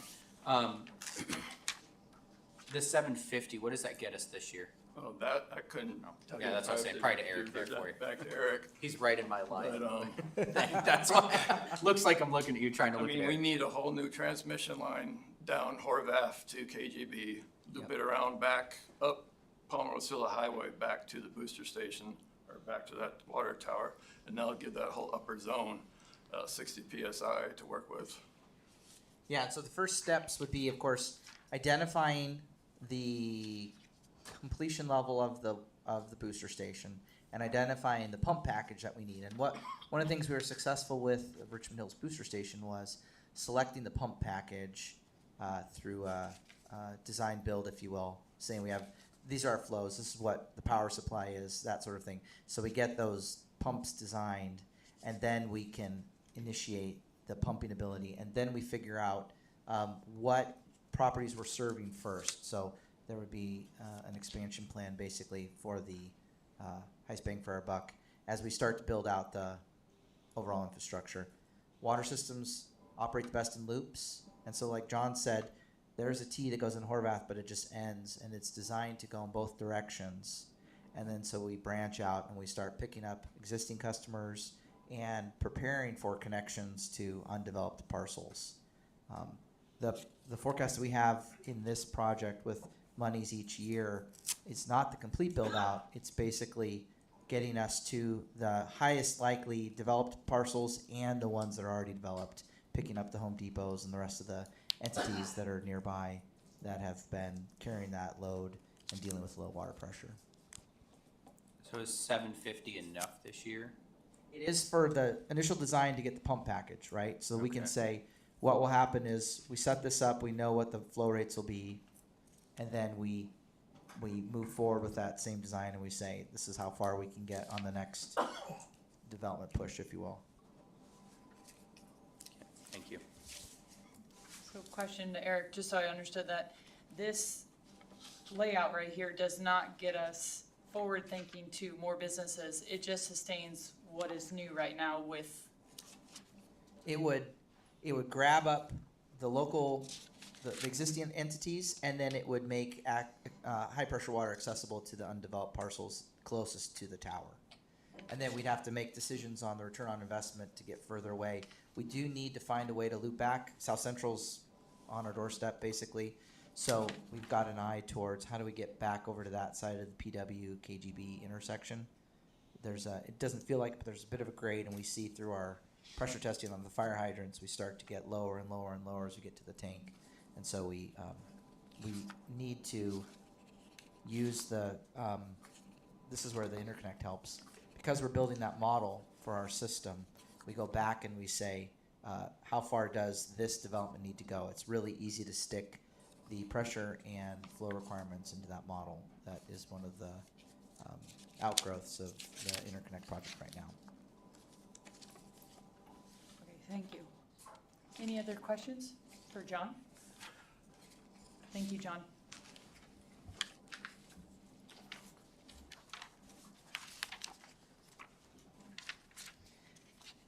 Flipping the page onto the next one. I just want to make sure, clarifying, is this money part of the grant? Trying to still understand that 13.1 and where it's at. So the question Could you is say the about title of what it is you're looking at? Oh, the airport property. Thank you. Yes. airport property acquisition. So Page 268. when you say grant, are you referring to the Taxiway Kilo project? Yes. Yes, And okay. I'm asking just clarify how this plays a role. Sure. So in the airport improvement plan, which is part of the master plan that will be complete this fall, but we've been updating it with near, mid, and long-term projects. You'll see that on the airport master plan. We've had those at all of the public meetings. The near term is property acquisition, which we've been working through using the state monies, the $5 million that came from the state. We have used that same money, part of the $5 million, to do the extra dirt movement as well. We've basically expended all of that. And we've bought probably 60% of the properties that we need for the future expansion, the runway safety area. This request is to complete the runway safety area purchases. Those are required for FAA to support us in the runway extension. In the master plan, the FAA has made it clear that they're not a field of dreams. If they build it, they will come kind of mentality. So Taxiway Kilo is incredibly important because it brings the heavier planes, the larger planes, that boost our numbers, that then brings FAA to the table and says, wow, you have increased traffic, you do have bigger planes, you meet the metrics, because they have planners too, and they use equations on the size of planes and the number of flights. You now meet the metrics, and it is eligible for that runway expansion. So we need to purchase the rest of the land so that it's secured for runway safety area. We build Taxiway Kilo with the support of the FAA. So they supply $9 million, we supply $4.1 million. We gain more flights. And so we're showing in the AIP that we, in 2 years, have enough larger airplane flights that we meet the forecasting numbers for FAA for the beginning of the runway expansion project. And that's how we've laid it out to them in the planning documents that we've been using for both our plan and as we keep them up to date, because we have quarterly meetings with FAA talking about how we're doing with that airport improvement plan. And so it's kind of a 3-phase approach to provide that forecast that they need.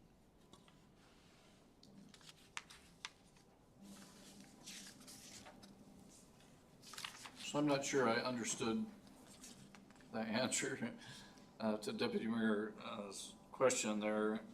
So the 1.5 million is money that needs to come from the city to make the project move forward. This isn't money that is covered by grants, which we are, Correct. The grants have bought everything that they could, and so this is to finish the property acquisition so that the city owns all the land within the runway safety area. Because what the FAA has told us is, if you do it our way, if you buy the land our way, which we're doing, then they can be partners with us for the runway expansion.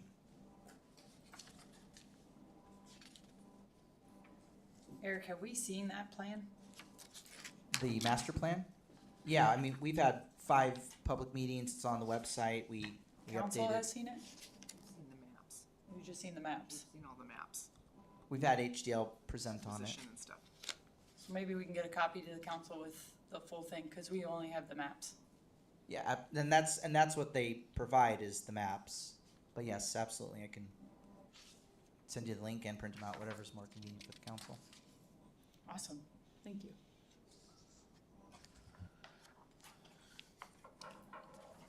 Moving on to the next page.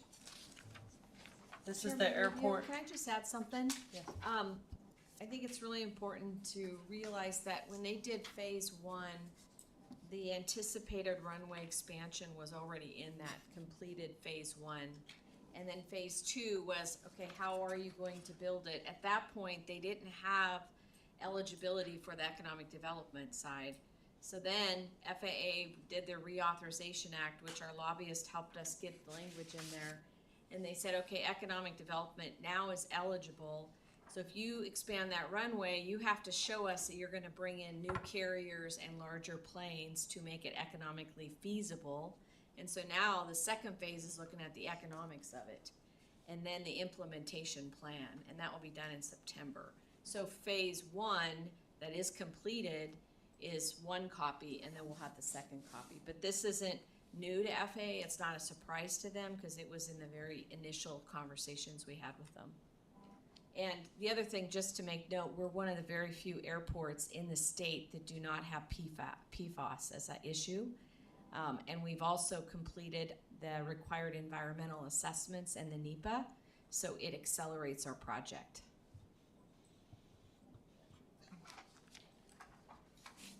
On to the Airport Business Aviation Center City Hangar. On this one, I was just, again, trying to chew a little fat off this budget. We don't have the airport master plan completed yet. I think that you said it would be done this fall. With that being said, I just looked at it as, this could be done, yes. Does it need to be done in the fiscal year of 2026? To me, no, we could hold off till we got that master plan. And that was my thought process. my notes from our discussion pretty much mirror what Councilperson Rubio said, you know, let's see a plan before we throw money at it, so.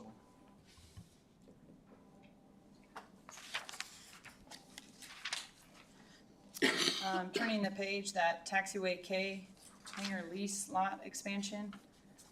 Again, just trying to figure out, is this part of that 13 million, the grant? Is this our portion? Just trying to figure out the money. Yeah, this is our portion of the $13 million project. The 4.1 is our portion.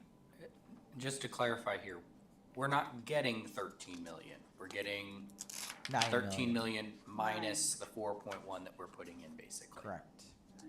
'Cause they're 9 saying- million. I know, I'm just saying, because there's been a lot of times people are like, Right. oh, you're getting 13 million. No, we're putting up a portion of that. We will Correct. be Exactly. spending a total of 13 million. Of that, 4 million is our own dollars, out of our own pockets. Yes. 9 million is what we got, correct. And this is a single phase, which was not what we were expecting. We expected it would be smaller chunks like Apron E. And because of our lobbyists, and because of our federal delegation, they made this happen. So this is an unusual opportunity. It's a big number, but it's not normal to have FAA come back and say, hey, we were able to move some money over here. We can do this all at once. So that brings us along online sooner than we had anticipated, because we thought of it like Apron E, phase 1, phase 2, slowly chew away at it. Because our typical model is we permit as soon as we can, and then we can bring it to FAA and say, do you have any money left? Because our projects are pretty easy to fund when DOT misses a deadline and they just roll to the next year. It's not a big deal to them. FAA will say in the late August timeframe, hey, we need to spend this money and DOT's not going to make it. What do you have ready? And so that, that's our normal model. To have this opportunity is very unique, and it came from major federal support that we are very excited about. Madam Deputy? Yes, go ahead. Probably, I don't know if this is a Crystal or a Cassie question, but would you confirm for me that if for some reason these FAA funds do not come through, that this money will go back into the airport construction fund?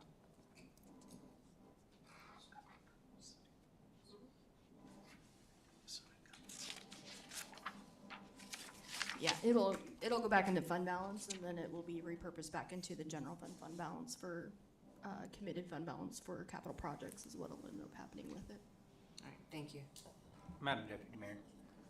Sorry, just to recall a conversation that we all had, I think when we were talking about this originally, was not pulling this out of the general fund until it came time that we got the money.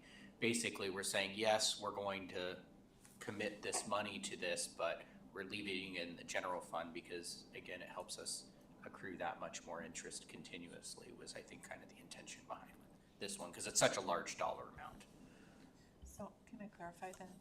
So through the chair to the council and to the finance director, so are you saying that there'll be an accepting an appropriating ordinance that will come back through on this 4 million? Correct. But We will isn't be, the 4 million in the budget yet? It'll be accepting the grant, and then once it's accepted, it's already been appropriated through this. So we will Yeah, come back it's with already- accepting just the grant. You're appropriating it at the moment. Correct, Ian. This is already going to be appropriated. All you're gonna have back is an accepting of the 9 million. Correct. But to clarify that, the finance director doesn't have to move it until she needs it, right? Well, Yeah. this appropriates it. But she doesn't have to move it out of the high interest account until. Well, it doesn't move until you actually spend it. I mean, that's completely an internal thing that we do on the backside, but yeah. Yes. Some paper.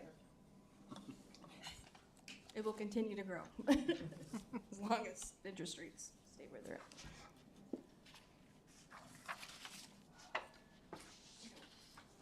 Turning the page onto the utility extension to lease lots.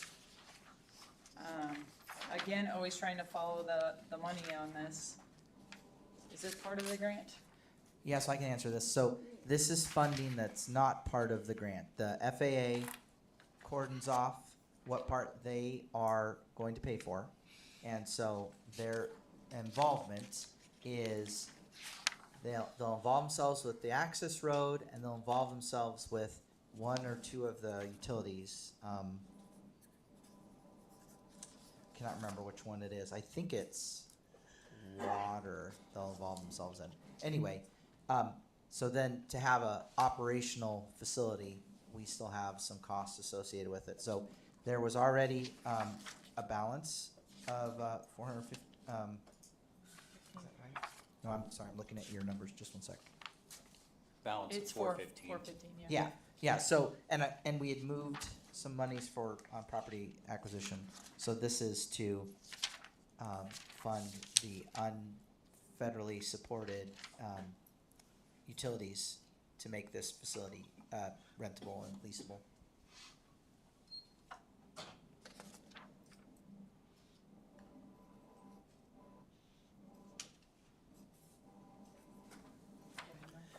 So will you need more than the 415? You're thinking you're needing 615,000? Correct.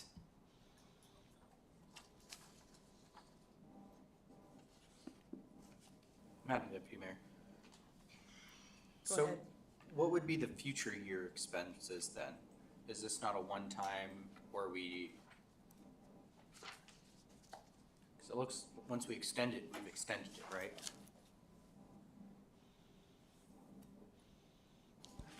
Yes. So there's also development along Aviation Road. So there's opportunities for both sides of the airfield, basically, to have some extensions.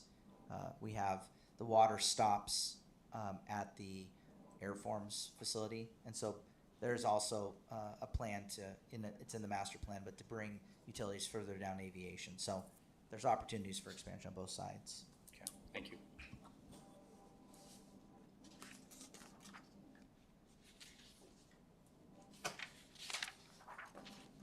No further questions, we're gonna turn the page. On marketing funds for the airport expansion, page 270.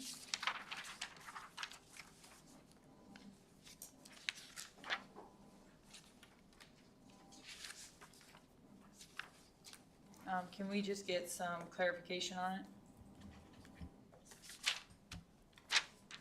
I'll defer to Deputy Administrator Nygaard. Yeah, so we put this in as more of a fast forward. The plans get approved. We get an interested party that wants to come be our partner at the airport. We want to make sure that we are attracting the right kind of partner and that we are very clear with what we have to offer. So in other words, right now we don't have water and natural gas and electric in some parts of the airport. So we want to make sure, whether I'm talking to somebody about the airport or you're talking, that you have a very clear picture and some kind of comprehensive marketing piece that says this is how the build out's going to look and this is where these types of customers are going to go. And this is something that would come after the master plan. We would follow behind it and make sure that we can deliver to the community some kind of product that would be attractive.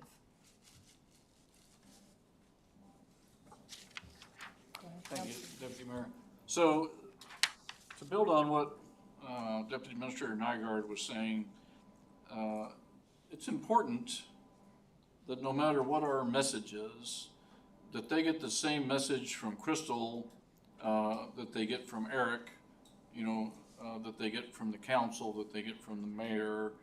And without some way to coordinate that message, we end up with this really scattershot message, or someone tells us, well, Deputy Administrator Nygaard, said we could do this. In the back of my mind, I'm going, how are you gonna do that without electricity?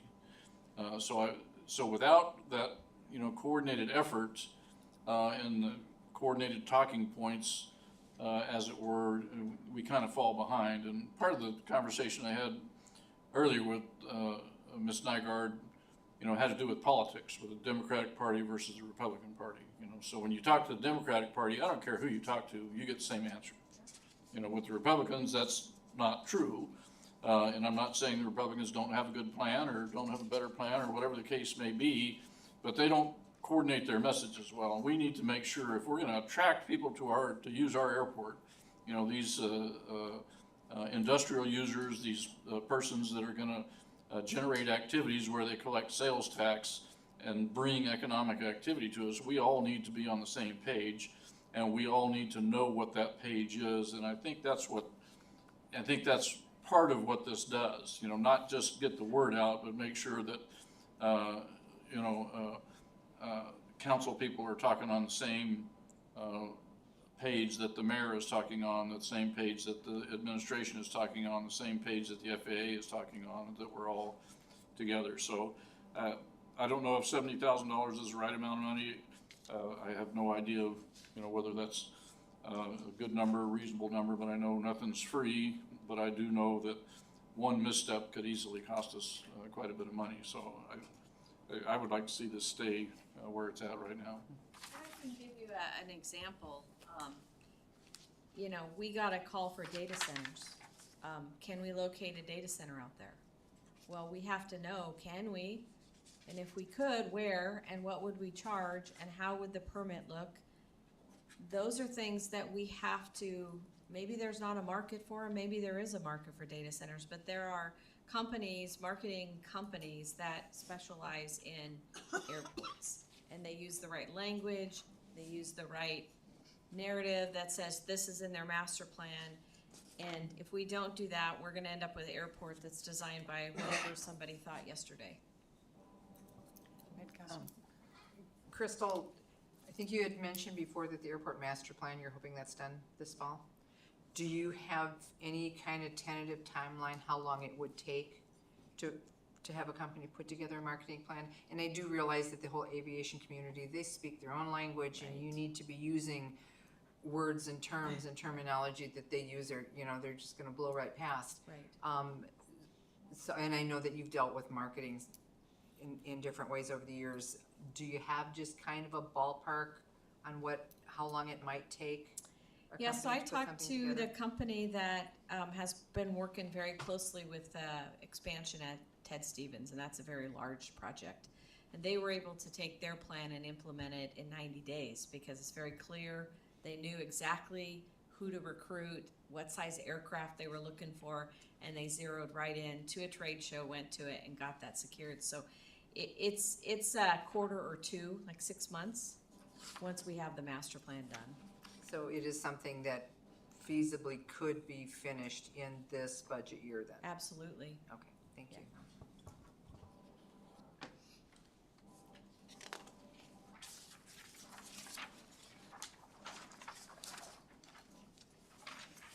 Flipping the page and going to the RV automated dump station. Well, that's a hot topic, literally. Like I said, you guys have heard what I said on this. It's at our kitchen front door. And I definitely don't think that we should be in the business of that when you can go to several other places. And I realize, you know, we already have it there, but talking, even Scott weighed in on that. And so, just wondering what everyone else putting it out there. I know Scott's not here, but if anyone else has any thoughts on it. Madam Mayor, this was my project that I've been working with Scott for a couple of years to work on, and just as a matter of semantics, it's nowhere near the front door of the kitchen, but it is on the kitchen side of the building there. But you know, what this does is this gives our RV users, of which there are quite a few, not just in the city, but others, an opportunity, you know, to clear their gray water and black tanks and get that done. I still think we need to make that happen, but since we're looking at doing a feasibility study for the Menard Center, which may include expansion, and the only way to expand is to go out where the station is now. I mean, it's already there, it's just not automated. But the only way to expand is to go that way. So I would agree with you, Madam Deputy Mayor, that we should delete this. I mean, it's still a project that's out there on the wish list, perhaps, but for this year, I don't think it's a wise investment.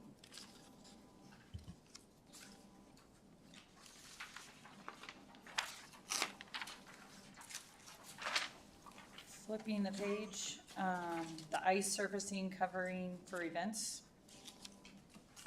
And this was taking that money and appropriating it towards the turf, just because that is a dire need of redoing, again, like a lot of things at the Menard Center. This is just my take on that, and we've heard that tonight. So anyone else has any take? Yeah, I'd just like to repeat my concern that, you know, the ice is the major revenue source for the Menard Center. It was the reason the Menard Center was built. The other stuff, you know, if we had decided to build the Menard Center and just build ice, it would have passed, you know, by a huge margin. You know, adding on the turf court and other things it still passed, but it was like 14 votes or something. It was pretty slim. I remember that. But I think this needs to stay. When we talk about the turf, that's a separate project. But this needs to stay to make sure that we get the maximum use and maximum revenue out of the ice surface end of the Menard Center, which is currently almost 2/3 of the Menard Center. So. Madam Deputy Mayor. Yeah, and I agree that this needs to stay in. I think, like Councilmember Graham said, that is the main reason we even built the Menard Center. And it's part of our building maintenance, and I think it's really important that we keep our buildings maintained, and this needs maintenance. So yeah, I'm all for keeping it. Madam Deputy Mayor. Sorry. Just to clarify, this is talking about the turf portion of it. It's still part of the building. I mean, You're talking about ice there, so Mr. Graham, did you want you want to replace the items for the ice, right? Because this is saying eliminate purchasing the equipment for the ice and purchase the turf instead. That's what this amendment is. Right, and that's why I am in opposition to this. Okay, sorry. You know, Oh, you don't want to keep it in? no, what I want to do is to fail this amendment so that the $325,000 ice surface covering remains in the budget, or moves forward in the budget proposal. Yes. So, yeah, this has nothing to do with the turf. In the case of, I think, Deputy Mayor Rubio, she was saying, well, let's take that money and move it to the turf. If we're gonna do turf, let's do turf. If we're gonna do ice, let's do ice, but we need to do ice, is my position on that. And turf. Well, this one just deals with the ice. Oh. So. Dead mints. The handout that we got, Councilman Graham, it says proposed is $425,000. It was a single-page handout that Scott gave us, and it says the ice surface covering system is $425,000. So that does not, 325 does not cover that. So the turf itself, as on that same sheet on the bottom, is to replace the turf is $325,000. So I think you need to write a different amendment for the ice surfacing, or keep it as how Scott has that at $425,000. You're exactly correct. However, the document brought forward on the proposed budget, capital improvement project, on page 275, is $325,000. What this amendment does is it deletes that. It does not mean that there won't be future amendments, and that is one of my amendments to move that to 425. But it's a separate amendment that would stand alone from the amendment on the Great Lakes. Thank you.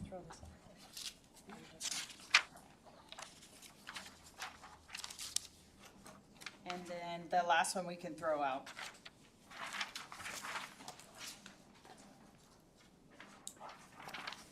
Mind if I move us on to the blue one? On to I'll the take blue it. one. Can I take lead on a couple of these if I could? Yes, you can. Deputy Rubio, can I just kind of insert myself for a minute? Yep. Last meeting, Councilmember Crafton brought up a really good point about, well, how did we get here? How did we get the CIP? How did all this money go into CIP? And so I worked, the administration worked with finance and tried to develop a tool that went all the way back to 2015 on how we got to where we are. And I think it may be a tool that will help us in the future, but we also asked Ted Leonard to come here because he's been very instrumental in helping us when we need these analysis done. So we can develop tools in the future that help us make quick decisions. And so with your authority, I can hand this to the clerk and give you guys a copy. And if you feel like this is really good information you'd like to use in the future, please make sure you let us know. Because a lot of us weren't here in 2015. A lot of us are figuring out how do we get these big jumps. So a couple things you'll want to note is that in 20 and 21, there's CARES Act money. So there's actually 3 years. And Cassie and Ted can talk to the specifics. But you'll also see some real advantages for us being a participant on the online sales tax. That's really contributed to the increased revenue as well. So Amazon and all those people that buy online. And so if you have any questions or you'd like them to give you more of the details, I'm just coming from it as a tool. Please feel free to give them, ask them some questions. Thank you. Did we want to invite Mr. Leonard to talk about this graph? Or? I could. Do you feel comfortable coming up, Ted?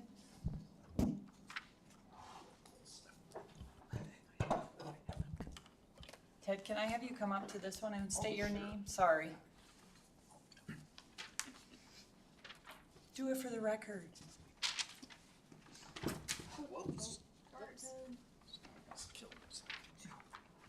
Just the power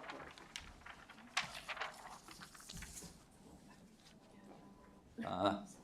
To the Deputy Mayor, Ted Leonard, I'm working with the administration on looking at where we have gone in our general fund balance and the monies that we now have due to the fact that the council and administration work together to actually save monies to utilize in the future CIP. This graph that you see is for the general fund. And Cassie gave a tutorial about a meeting ago that talked about your different type of fund balances, where you have assigned fund balances committed to future CIPs, and then we have our true savings account, which is our fund stabilization, which is we have to keep between 50 to 60% of our net expenses, which are our operating expenses minus reimbursements like dispatch center, in a reserve account for the items that Councilmember Cottle talked about, where if we ever have a decline, a rapid decline in sales tax for some reason, that we have a 6-month approximately reserve to cover our operating expenses. So what this graph shows you is the orange is our operating reserve, which is your savings account. And then the blue is the amount that the council, through our code, designates for future CIP projects. And how's this, I tried to show is just where we were from 2015, where you can see we were pretty much staying level. And then we took a dramatic jump from 19 to 25. And most of the reasons for that, again, were first, the out-of-state sales tax came in FY20, which boosted our tax revenue by over 2 to 3 million a year. And then also that flowed into our designation for future CIP plans were the pandemic monies that went to reimburse public safety. Whereas I'll say as an assembly member, we spent it all when we got it for other capital projects where the city didn't. So as the city received those funds to help pay for our public safety, the council tucked those away into these accounts, or into this account that's committed to future CIP projects. So in essence, this is just showing you how much that you actually have that could be utilized for future CIP projects. As I think Councilmember Graham was discussing with Deputy Administrator, that these are one-time monies, but these are the monies that have flowed into your fund balance to be utilized in conjunction with the other funds, as Councilmember Crafton has talked about, and Councilmember Graham, about leveraging our funds for federal funds or for other type of project funding. And again, the green is just showing the growth that you've seen in that committed.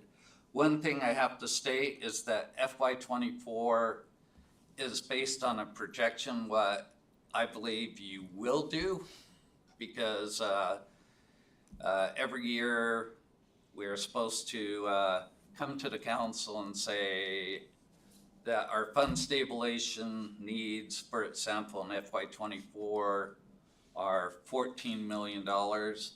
And then the rest of those funds are moved up into your committed to future CIP. And that's where that jump came from. One thing that did happen in FY24 is that was in the middle of, you know, the financial issues the city was having with personnel, and we had a substantial amount of increase in our investment income in FY24 that jumped up by about, I think, projected around 300,000 or 400,000, and we got like 2.5 to 3 million in investment incomes when the rates jumped. But of course, as you go through with doing the projections in the future, I wouldn't want to be Cassie, because I would have never guessed that we'd be in the middle of a tariff trade / war and how that will affect, you know, investments. But the one thing that I can say, as you can truly see, is that as we look at this whole picture, is where sales tax has been. It stays on a fairly decent trajectory until we got the new amount, and then it's going to start being that 2 to 3%. That's a reliable amount into the future. But again, this tool is just to give you the picture of where Cassie said we were, you know, last month last meeting of, you know, the 56 million. We have actually about 54 million when you take out the other assigned things for how the council is conservative, that we keep in a savings account. In essence, our compensated balances at the end of the year, our employees have 1.6 million in leave, that if somehow the city stopped being a city tomorrow, that money's there to pay off the employees. So it's just another way that the city is very conservative in how they spend their money and ensure that we have the safety net that we should. And again, this is just another picture of what Cassie was telling you and where we're at in the type of funds that you have available for future projects. And of course, that's a policy for the council to choose how and when they're going to spend those monies. Thank you, Ted. That's great. Appreciate you taking the time to put this together. So I'm going to ask you to look into your crystal ball. And I know you've got one because you used to be the finance director, so that was your job, was to have a crystal ball there. So this bar graph ends in 2024, okay? Right. So we're now looking at a proposed budget for FY 2026. So when I look at the blue and I get to 2026, where is that blue line going to be? Is it going to be above 40 million or is it going to be 30 million? I would believe as of the end of FY25, see, that blue line actually depends on what budget you pass in FY26.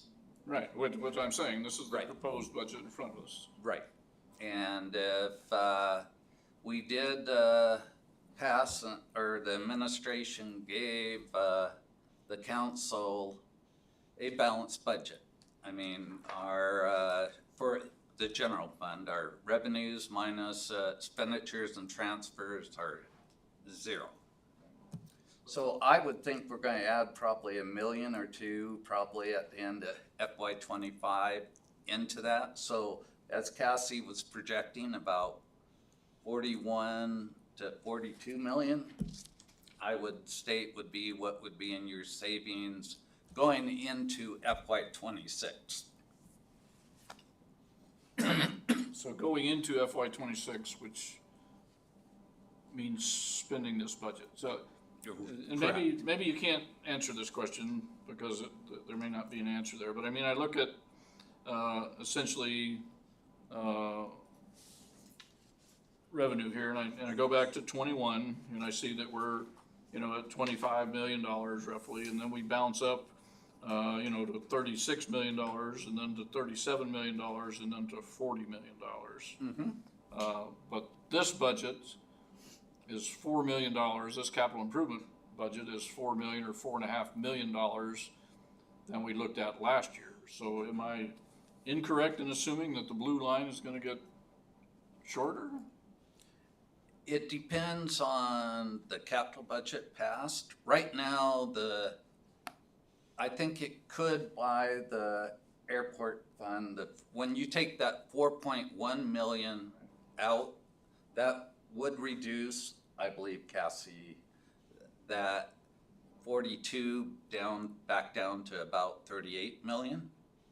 But other than that, if you look at the monies being transferred out of the general fund, those are all accounted for in the budget. So any of the monies that are being spent out of the CIP are either coming from the water and sewer fund balance, or, for example, the Musk, the turf that you're talking about is coming out of the 2.9 million of their undesignated fund balance. So it is not hitting the general fund itself. I mean, other than the grant, our portion of the grant. Other than the portion that I can see in the budget of the 4.1 million. Thank you.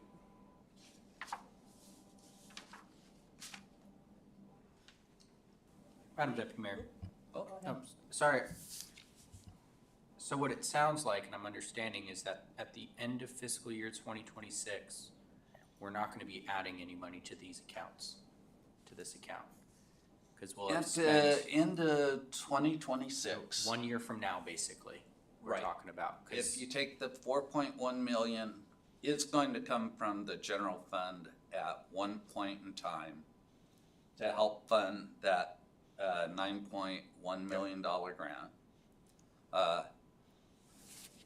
Yes, it's going to go down to around, I'd say, crystal ball, about 38, 39. It won't go down the full amount because I believe the city has had a very, is this? That's for you. Good. The city is very conservative in their revenue projections, and also the one thing that the city has had a history of not doing is at the end of the year, if we have vacancy monies or anything, our CFO does not go out and call for the departments to go spend 2 to 3 million. Any monies that are at the end of the year will flow back into the fund balance on the expenditure side too. So, for example, again, like I said, for 24, that was about $5 million. So what I'm understanding, kind of breaking this down here, making sure I'm tracking correctly, is the first time in, technically it's 11 years because of the way fiscal years fall, we're going to tap into these funds this year. Yes. It will be the first time that we'll have That- actually take some money out, technically. But based on projections, Right. that's not expected because we're trying to be conservative. Again, I'm a devil's advocate. Like, I'd rather project low and we end up with more than it be And the other way around. what has happened in the past, and it could happen in 26 too, is that we have drawn money out of fund balance. But we've also had a net positive change in our fund balance at the end of the year. That has offset, excuse me, those monies that we've drawn out. Correct. And I'm just saying, hey, this is the first time that that might not be the case, basically, Yeah. based on Might what you not put be. in front of us this year. But again, that doesn't necessarily mean it won't happen. It's just kind of, and that's what Mr. Graham was trying to get at, was just saying, hey, for the first time, we actually might be drawing down this balance. But again, that's what the intention was. That's why it was set up, was for this. But again, I think a lot of the reason why this is just so startling is because this is such a large budget. And again, this is the first time that this is potentially happening. And so everybody's going, whoa, this is different. Again, it's been 10 years since this was, 10, 11 years since this was set up. And so a lot of the people that were there originally are not here today, in a sense. So And that's why, if you look at the one line, I did put a grain of committed to future CIP versus fund balance stabilization. It was fairly stable till FY19. We kept I think it's unspoken policy about a 1-to-1 in the past of monies committed to future fund balance to our savings account. So yeah, and we basically went, holy cow, we brought in a lot more money than we expected, and we just put it over here, and then everybody forgot about it in a sense. Not necessarily, but it seems like the council forgot about it, isn't it? So I think as certain council members have stated, is that we knew that we were going to be needing to start utilizing some of that money for maybe water and sewer or for other deferred maintenance that you have in the general fund or other assets like Wonderland Park down the line and those type of items. But I mean, the one positive thing for the city of Wasilla's budget is even though we had an operating budget of around, I think about 31 million, we're still investing over about 6.5 million into our capital projects, which is a healthy investment compared to a lot of other cities. I mean. thank you, Ted. Okay. This was really helpful. I appreciate it. Thank you, Ted. Deputy Mayor, on the blue packet then. Crafton, if you'd like to start. Yeah, I'll take the lead on this one, if you want me to. So this one has multiple on here, but the department name is Could you say what the Yeah, that's what I was department getting names to. on and so Yeah. forth? So this one's the department name is Human Resources. It's got the regular wages, overtime wages. Like I said, there's quite a few things on here.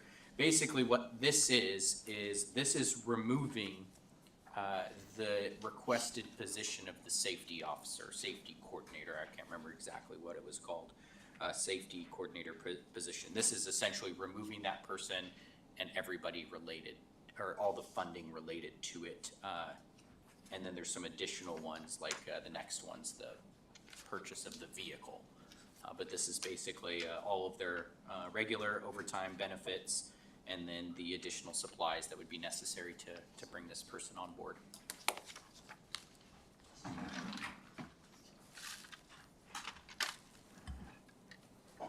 Yeah, so this is exactly what Mr. Crafton talked about. This is just not, this isn't deleting anything. It's just not approving an additional person be added to the payroll in the position of safety coordinator. And this just removes all of the personnel associated costs with that. It doesn't talk to the vehicle. I think it may talk to that later. Yeah, it talks to that on the next one. But don't think that this is deleting something. It's just removing something from a budget request. It's not saying we need less people in the city to do the job. What we need is to keep an eye on personnel costs and perhaps, balance our need for personnel with responsibilities for department heads to be in charge of safety as opposed to having a separate safety coordinator. Madam Deputy Mayor. Go ahead, Captain. Another point just to make about this one was, it was a pretty lengthy conversation, and there was a couple other places in the budget, if I recall correctly, that the job or the job of this role was to essentially coordinate safety for all the different departments in the city. But if we don't approve this, some of those departments had already put funding in their budgets to update some of their safety manuals and stuff, basically an expectation that this wasn't going to be added to the city. So again, I'm in favor of not adding this role, as Mr. Graham says. We're basically saying, hey, we're not willing to add this position at this time.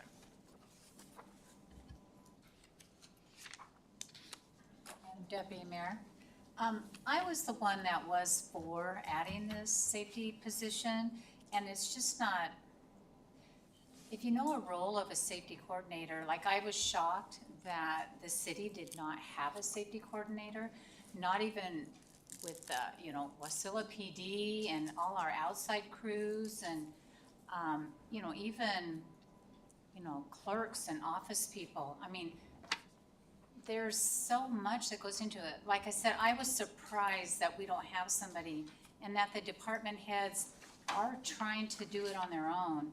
And we do have a lot of union folks, and I know the unions are really safety oriented, and there has to be safety meetings done weekly. And if you have an expert in that field, I mean, there's people who, have that's what they went to school to be. And they're good at that, they're efficient, and if one could take care of the whole city, that would be even amazing. But I think it should be specialized, and I would be for this position. And I would like maybe staff to come forward sometime with the justification. We did have a little bit of justification on, the department heads won't be in charge of it anymore or whatever, but really talk about what it entails and what everyone's having to pitch in to try to do to cover. There's everything from workman's comp to all kinds of things that this person would handle so I just think we need more in depth. And, maybe at the end of all the presentations, it's not justified. But at this point, and the size of the city and the employees and everything, I can't see how it could not be something that we would really want to do. But, so if we get more justification and more presentations on that, I would really appreciate that. So, Madam Deputy Mayor, can we ask the administration to bring forward more information on this proposed amendment? I will defer to the clerk. You can, but I don't know, we need to talk about at the end how long we want to draw this budget out. There's some other practical matters, so we'll talk about that.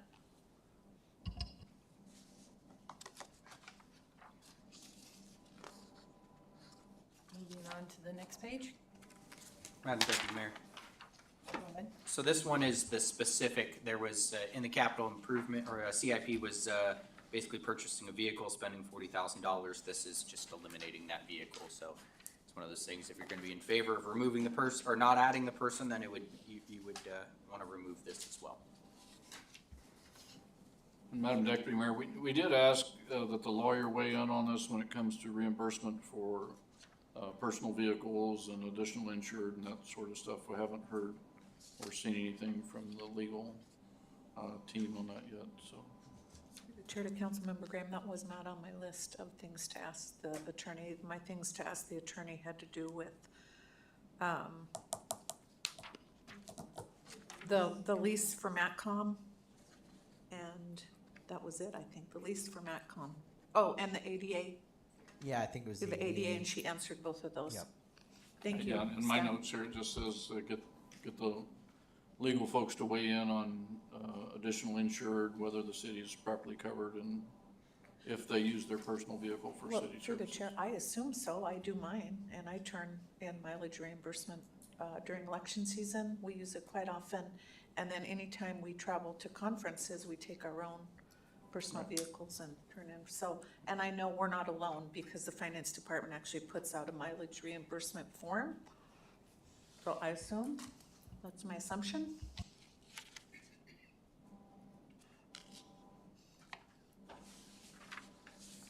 So we're moving on, maybe, to the next one, which is dispatch. And it's removal of one dispatcher. Do we have any conversation?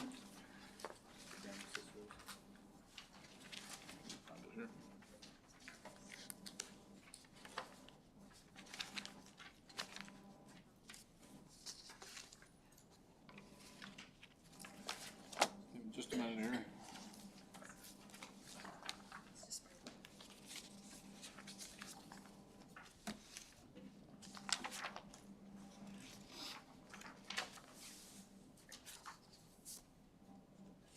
So this proposed amendment, the department name dispatch, general fund, removal of one dispatcher, deals with the personnel costs, just the personnel cost of adding one additional dispatcher as requested by MATCOM on page 102 of the budget here. So this would be adding an additional dispatcher, not a call taker, but adding an additional dispatcher. To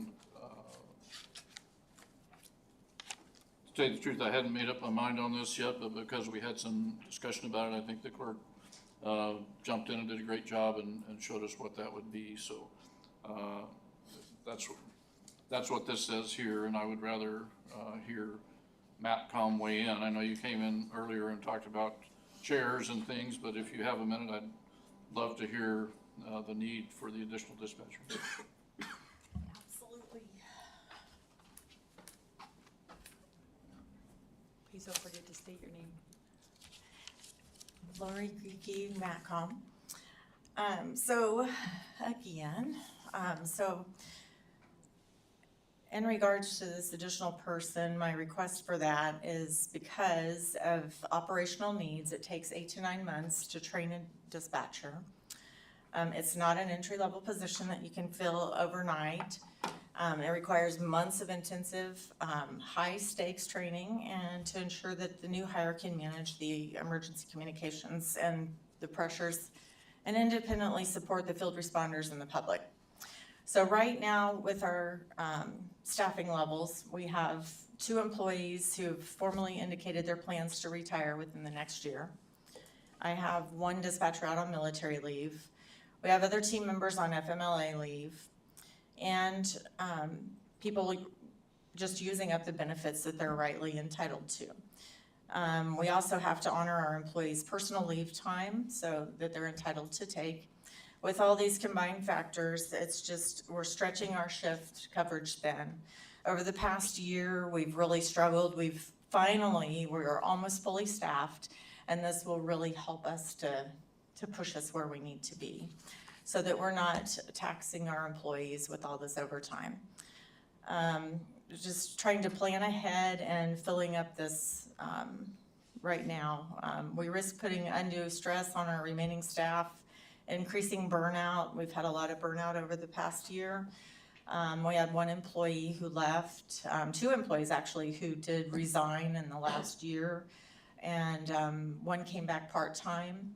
And then 1 came back full-time and just realized that they were just burnt out from all the overtime. So that's my request for putting in for the additional dispatcher to help us out, is just ensuring that our life-saving service to the public is, and we have adequate support to support our first responders and then the staff itself. So that's my request to have an additional one. Thank you. So I'm looking at page 102 here for the council. And over the years, we've actually decreased the number of dispatchers and increased the number of call takers. So we decreased dispatchers by 2 and increased call takers by 2. So was that a bad move, or are we just not keeping up with the demand for dispatch center?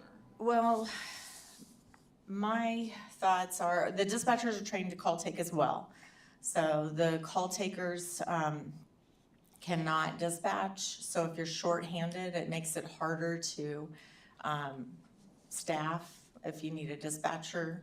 So it's better to have less call takers than it is the dispatchers, obviously, because the dispatchers can handle all of that.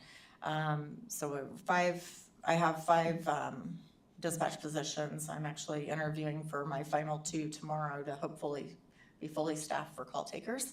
So those interviews are taking place tomorrow. But that leaves me with then 20 dispatchers and then hopefully 21 with this, and then 5 supervisors to run the center. So a staff of 31 is what we'll be at. We'd still be at 5 call takers. We're not moving people around. We're No, adding- keeping the 5 call takers. I think the call takers are very important. There's also just, it takes a really skilled person to do the dispatch, especially keeping up with some of the law enforcement channels that we have. There's a lot of movement. I wish I could show you and let you guys see how amazing they are. They had a special assignment they worked last week, and it was just amazing, the work that was going on in there with keeping up with the radio traffic. But call takers are there for a reason, and we've got 5 of those, and I think it would be a better use to have an additional dispatcher just because of the time off request and just planning for leave and then the couple of retirements that I'm expecting. Great, thank you, Lori. You're welcome.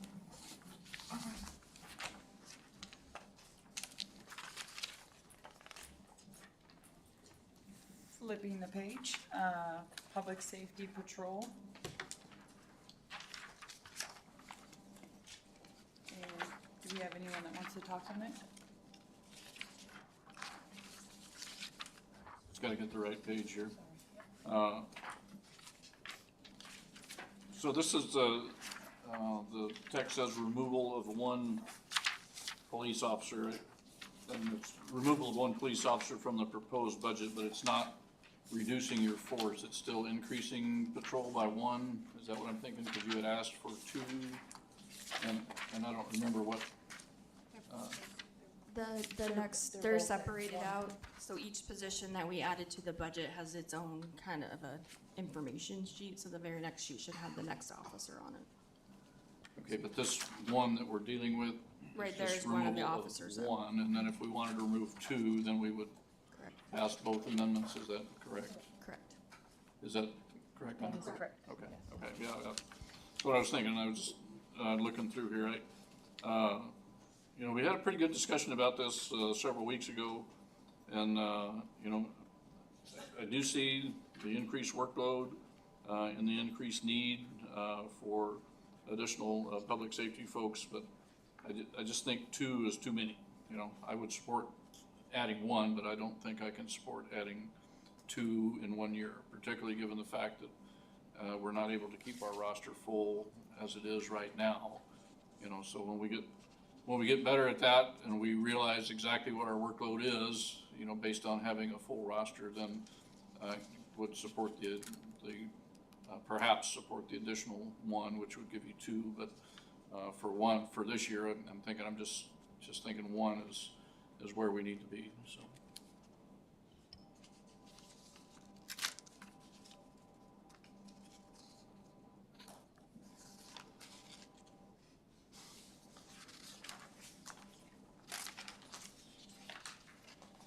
Anyone else have anything to say?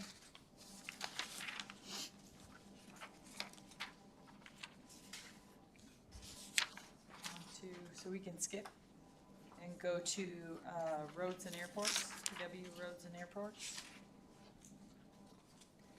The removal of 1 FTE of road tech 1 position split 50% to roads, 50% to airport. Anyone want to talk? Oh, I'm sorry. I'm sorry, can we back up a second? I'm looking at these numbers for these last 2 items, 1 the dispatcher and 1 for a police officer. Are these personnel regular wages correct, that a dispatcher regular wages is higher than a police officer? That doesn't seem correct. So So when we budget for police officers, we don't know whether or not they're gonna come in at a PO1 level or a PO2 level. So we add both of those positions in when he requested 2. And so what we did is we took the sum of both of them and we basically divided it by 2, and so that's where that number comes from. And so they are, a PO1 is at a different classification level than a dispatcher, and then I believe a PO2 is the same as a dispatcher, I believe, but, so that's the reason for it. Wow, I'm shocked that a And we do averages, I mean, Patrol they're all, officer they're would middle of the road make less. vacancies, cause we do conservative, but we do middle of it for him, so yes, that is currently the average between a PO1 and a 2, just because we don't know what they're coming in at as the applicants come through, so. All right, thank you. That's kind of shocking. Okay, coming back to where, can we jump back to where we were? Councilman? Thank you. I'm not saying we went off rails there. I appreciate the question, but I want to make sure we talk about this one. So I'm just not sure procedurally, Madam Clerk, on how this goes. This is, removal of one road tech and then taking that road tech and splitting it into 2, half-time positions, basically. Just a matter of allocation of funds is how I look at this. No, it's actually, we would add one road tech 1, and they are, the proposal is would be automatically paid 50-50 between the roads fund and the airport fund. We currently have a road tech 2 out there, that is currently split 60-40, and so that's why there's remaining funds on those, airport and road techs. So we're adding one additional position Paid out of 2 and funding. it will be paid out of 2. So And we're they're adding, still remaining, yeah. we're adding to the city staff. Correct. Thank you.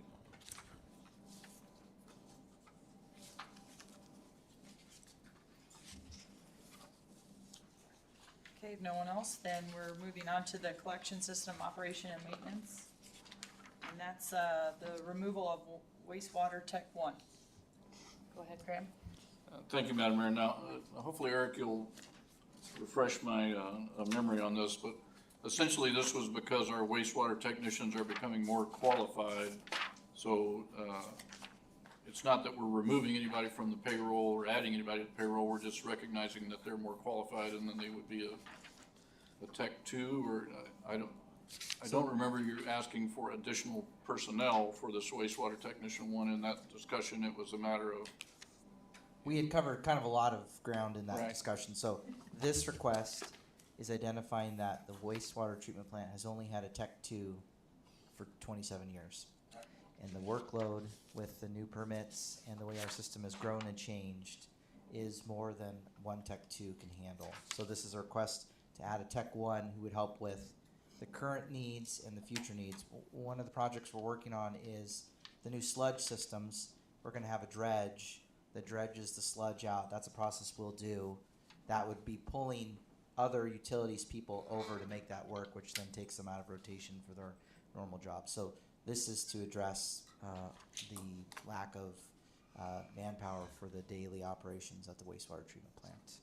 and it also reflects the fact that we are losing a very senior person, and we kind of need to bring people in at the bottom level, so when that one person goes away, we don't need to hire 4 people to replace it. Is that- Yeah, yes, the Lance who retired did the work of many, many people. We are through the packet. Exciting. Do we have any on the floor? Well, What would you like to do, Claire? I said I want to add. Okay.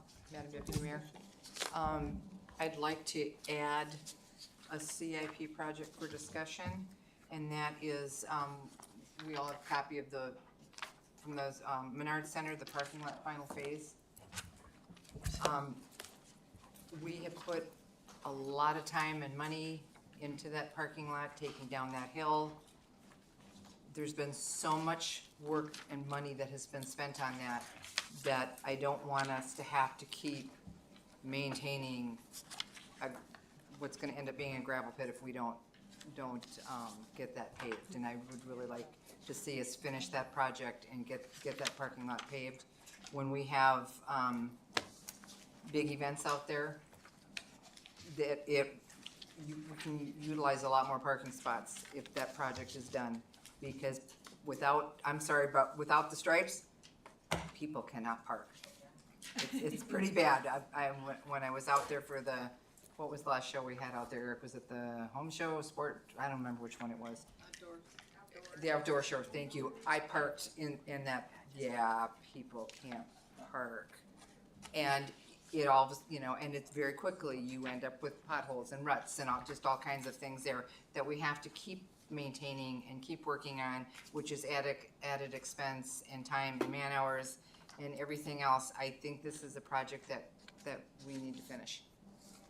And I don't know, Eric, is maybe you can answer it, if it's something that we can't get finished this year, can we wrap the parking lot? Is there something that we can do to maintain it? Because I don't know what your paving schedule is as far as having to add this to it. I think we need to put the money into it, we need to get it done, but as far as timelines, I need to defer to you. Yeah, that's a great question. Scott's been very proactive in the design.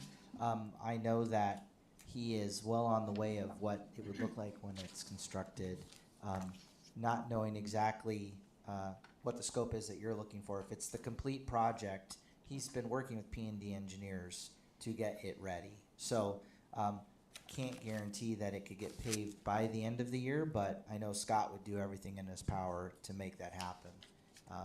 It is, we will be moving on with a paving bid here in the next few weeks for regular roads, so it's something that we could look at, but I know that he would not lose any time. He's already been working on the plan to pave that when funding is allowed.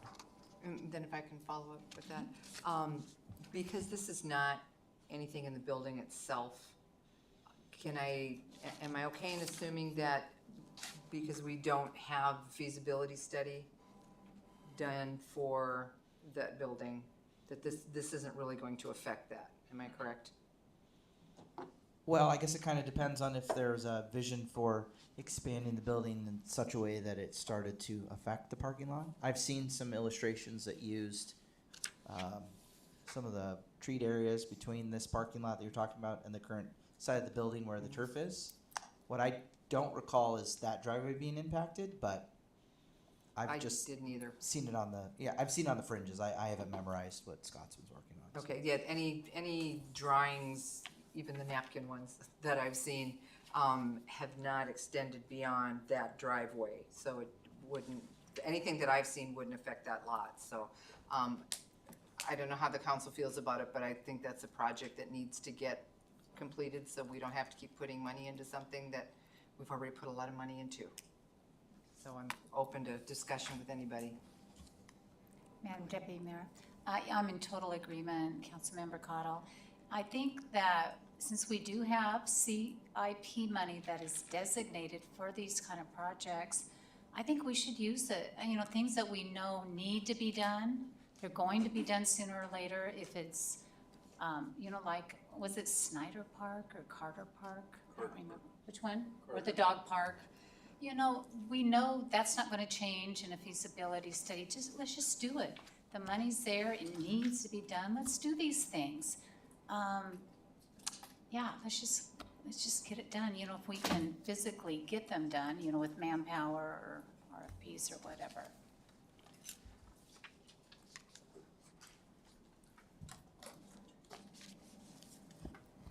Madam Deputy Mayor, given the hour, it's 8:56 PM, and given the fact that I have about 12 amendments here, most of these aren't going to require a lot of discussion like we've had here.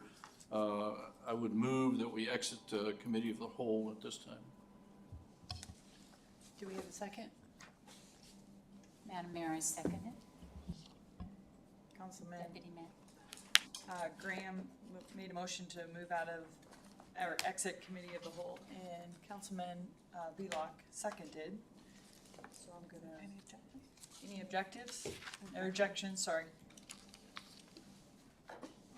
Nope. So we are out at 8:56. So can I just Yes, go ahead. Chair to the body, normally you guys do choose to adjourn at 9. I just want to say for the record, June 9th is our next regular meeting. Councilmember Crafton will be absent from that meeting, as well as Madam Mayor. After that, June 23rd is our next scheduled meeting. We have to set our mill rate per code. I recommend setting it tonight, which I think you can do through a motion. So at least the borough will know if you want to continue, or we can plow through the amendments tonight. And I defer to the it's the finance director's budget. I don't know what her timeline is. Her budget in terms of process. Yeah. For the mill rate portion of that, I've been in contact with the Matsu Borough and they, the finance department there, if there is a change to our mill rate, then it would need to be set within the next week because it is requirement for them to, put it onto the rolls and putting onto the actual property tax part of that. So they do require, it to be done by the end of, I think it's June 6th or something, June 8th. They need it by June 10th is what they state.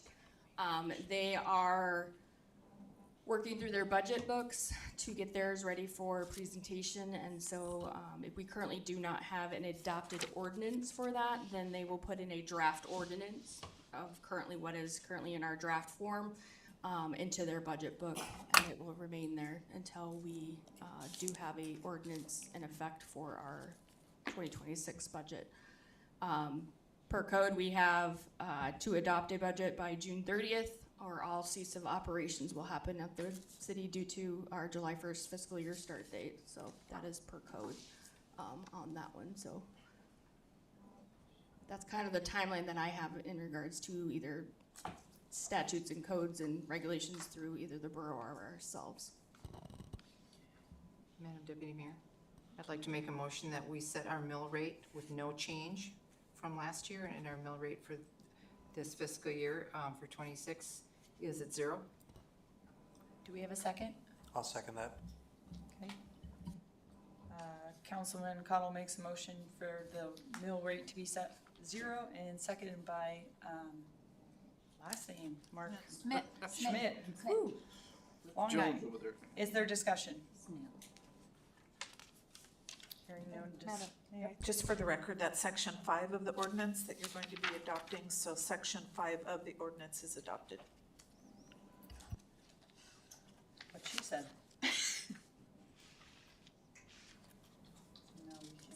I'm curious at this point, are we gonna roll through these amendments now, since we basically discussed them? It sounds like we just need to vote on everything that we've discussed tonight at this point. Was that the intention of the council, or were we wanting to adjourn? Can you vote on what you just, can we vote on the mill rate? Okay. You want to do a roll call vote on the mill rate? Just I so we took have it it as a done no and then it's objection. on record and then we can. May I, can Madam, move it. through the No chair, objection, there was no. no objection, but the finance Yeah. director would like Yes. a roll call vote, so if there's no objection, may I take a roll call vote on the motion to adopt section 5 of the ordinance? Councilmember Cottle? Yes. Councilmember Graham? Yes. Councilmember Schmidt? Yes. Councilmember Crafton? Yes. Councilmember Velock? Yes. Councilmember Rubio, motion passes. Yes. Time is of the I'm essence. going home. Jamie. I like it. Okay. So now, what? So, Madam do we Clerk. decide? Madam Clerk? Question for you, procedural question. So if we voted on these amendments tonight, and then I still have some amendments to add, would there, and I'd like to have these, get these to you and have them typed up so people can see what we're talking about. But if we were to do an additional meeting before Mr. Crafton and the mayor left on the 9th or whenever they're headed out, would that fit your timeline requirements, or how would that work? I'm not, that's next week. I'm not able to get that noticed, unfortunately.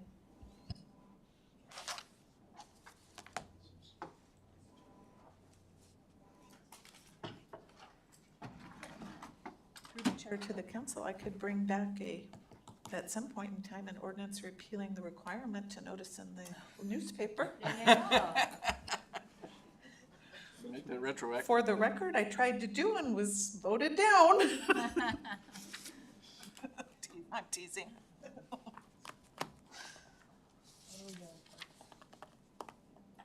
do you wanna do? I mean, I'd like to at least move the amendments. I mean, we could roll through these fairly quickly since we've all discussed them at this point. We're just taking votes at that point. I think some of them we're probably gonna have a lot of no objections to. I mean, the question at that point is gonna be, what are we doing on the 9th at that point? And then whether we wanna postpone and try and have a meeting the week, because I'll be gone that entire week. So I won't be back until the 16th, basically, of June. So I don't know if we'd wanna have a special meeting to finalize this, do it one more time. I think it gives everybody a chance, one final look. Take our final amendments, but I mean, that's up to the council, whether they wanna take up the final amendments and pass the budget on the 9th, that's up to you. Or if you'd postpone it one last time. Yeah, I would be in favor of postponing till the 16th, I think is what you said. Anytime after the 16th. Yeah, or whatever the appropriate date that the And not clerk take these up tonight. determines. Well, if we're gonna come back and revisit them on the 16th, you know, that, some of these are gonna be rolled through and some of them are not, according to the discussion that we've had tonight. But yeah, I'd rather see us come back and just do the budget, get it approved, you know, amended and approved, and then start with Title 16. So. You guys want to start going through these? I do. Okay.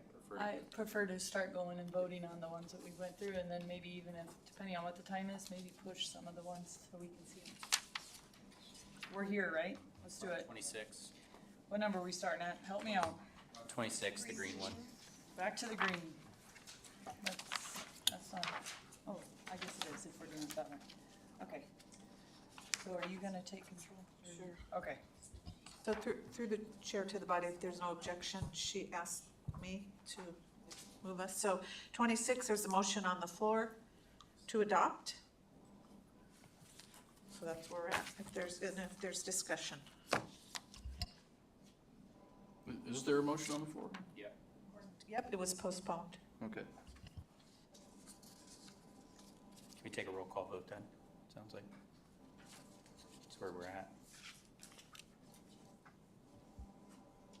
So this is on the adoption of Amendment 26, which what does it do? It increases the budget by $26,850. And this is Public Safety Administration, General Fund, Councilmember Cottle, Yes. Councilmember Graham, Yes. Councilmember Schmidt, Yes. Councilmember Crafton, No. Councilmember Velock, Yes. Councilmember Rubio. Yes. That motion, amendment number 26 passes with Cottle, Graham, Schmidt, Velock, and Rubio in favor, Crafton opposed.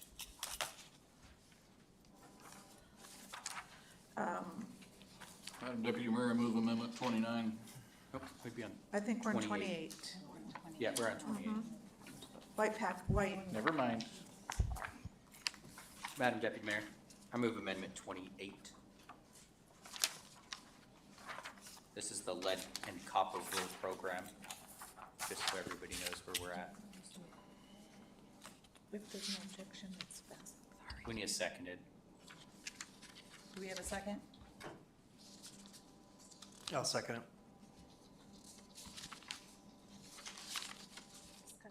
Is there discussion? So what this does is it decreases out of the water fund capital projects. It will zero it out for this year. Is there any objection? Any discussion, any objection?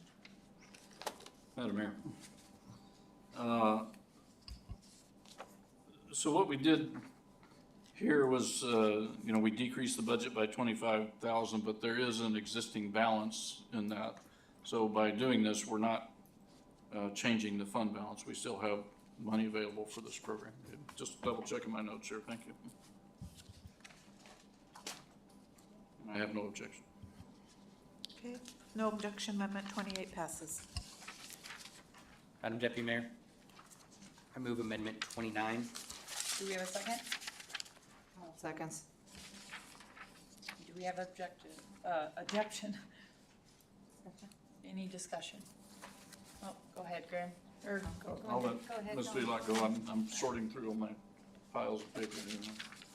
Got some that I'm for and some that I'm not for. So 29 is Herman, Velak, you can this is the have water Herman. main specific.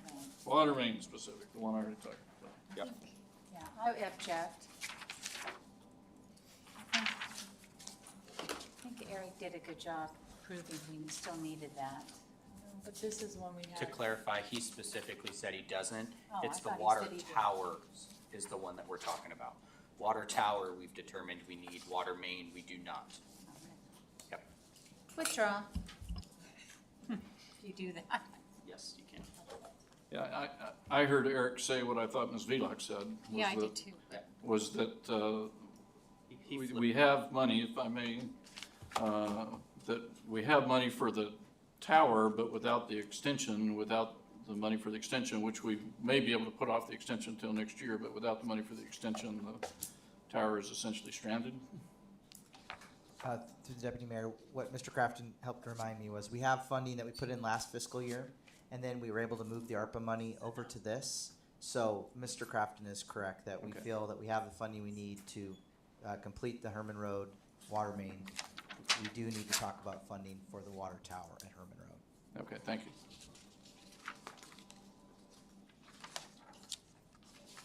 Any objection to the adoption of Amendment 29, which decreases the proposed funding? Hearing none, passes. Madam Deputy Mayor, I move amendment 30. Is there a second? A second. Is there discussion? Can we say what Amendment 30 was? Remote sensing and security cameras, this is specific to the water fund because we have a few of those. It should be a white piece of paper, Mr. Graham.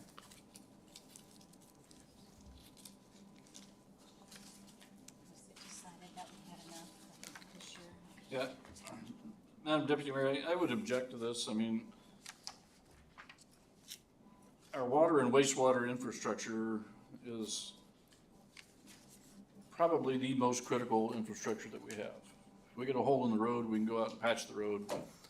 If something happens, you know, some sort of vandalism happens where it affects our ability to deliver water throughout the city, I think we're in bad shape. Would this prevent it? No, but this is certainly a deterrent and would help us make sure that we can recover because we see what happened as opposed to now we're going into troubleshooting mode to try and find what happened. So I would object to the adoption of this. Madam Deputy Mayor. Councilman Crafton? Thank you. Just to clarify, Eric, this was one that we discussed that funds existed, so you're doing what you want with the funds that you have this year, and we, again, trim and fat here, so we weren't gonna add anything additional. You're correct. There is a fund balance we need to spend down. So we will continue to do important things with security and cameras with that fund balance if this amendment is passed. So you have enough money to do what you want this year, whether you get this money or not. Yeah, I think we have the funding to get a reasonable amount of work done with what we have. Any further discussion? Roll call?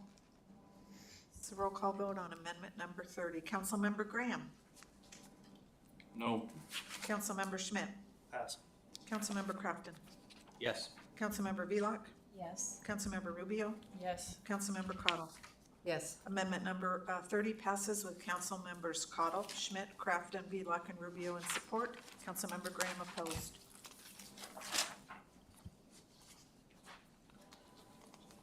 Madam Deputy Mayor, real quick before, and this might be for a clerk's question, for the sake of numbering, because we have a few more numbered after this, should we just move it and fail it since it's been determined we do want this money? Should we do that since it's numbered? So I move amendment 31. Do you want to be on record as removing it? I mean, we'll vote it down. I don't mind.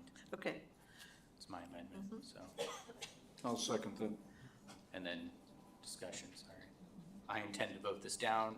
At the time of making this, I think we had a long conversation around the interconnect funds, and I think when I originally put this in, we said that we had the money for it, and now it's been determined that we don't have the money, and that's why we want to keep this. So I would like to vote this down and keep the 1.25 million being allocated to this year, to clarify.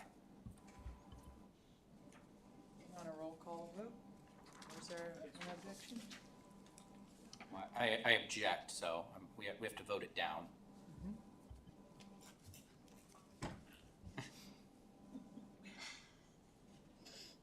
Councilmember Schmidt. Councilmember Schmidt. Fail. Crafton. No. Wheelock. No. Rubio. No. Cottle. No. Graham. No. Amendment number 1 fails unanimously. Excuse me, 31. Madam Deputy Mayor, I move amendment 32. Is there a second?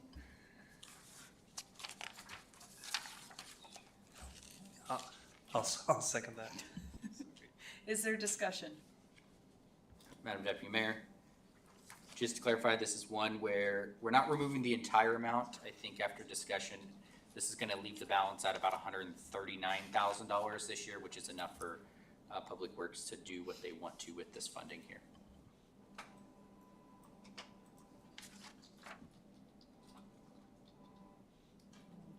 Roll call. Further discussion? Is there any objection? Graham has his light on. Nobody's No home. objection. Amendment 32 passes without objection.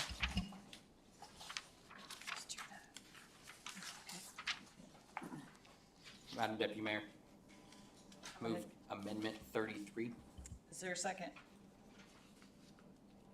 Vote it down if you want to. No second, it dies for a lack of a second.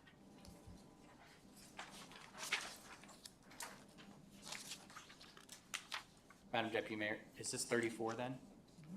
So technically still, okay, I'll move amendment 34. Is there a second? Graham seconds. Is there discussion? Well, I do think we do have an awful lot of master plans on the table.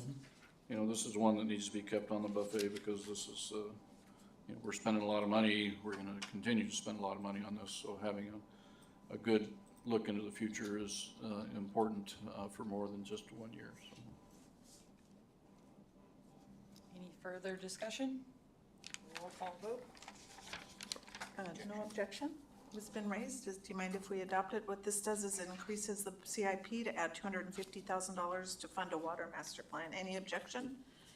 Hearing none, it passes. And now is where I'm gonna ask for help, because now we start numbering on our own. So next one. It's kind of through. So do you want to do the gray, or do you want to, remember how we talked about changing the narrative for the Wonderland playground equipment?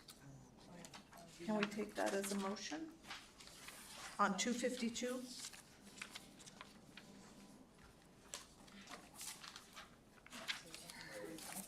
So that would be number 35.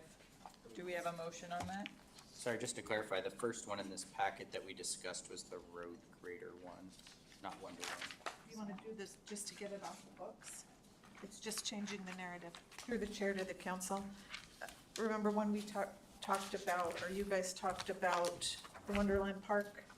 Do you want to change that narrative to say playground? If not, that's fine, we'll disregard. If that is the case, I would love it through a motion. Madam Deputy Mayor, I move to change the title of that project to Wonderland Playground Replacement or Playground Equipment Replacement. Is there a second? I'll second that.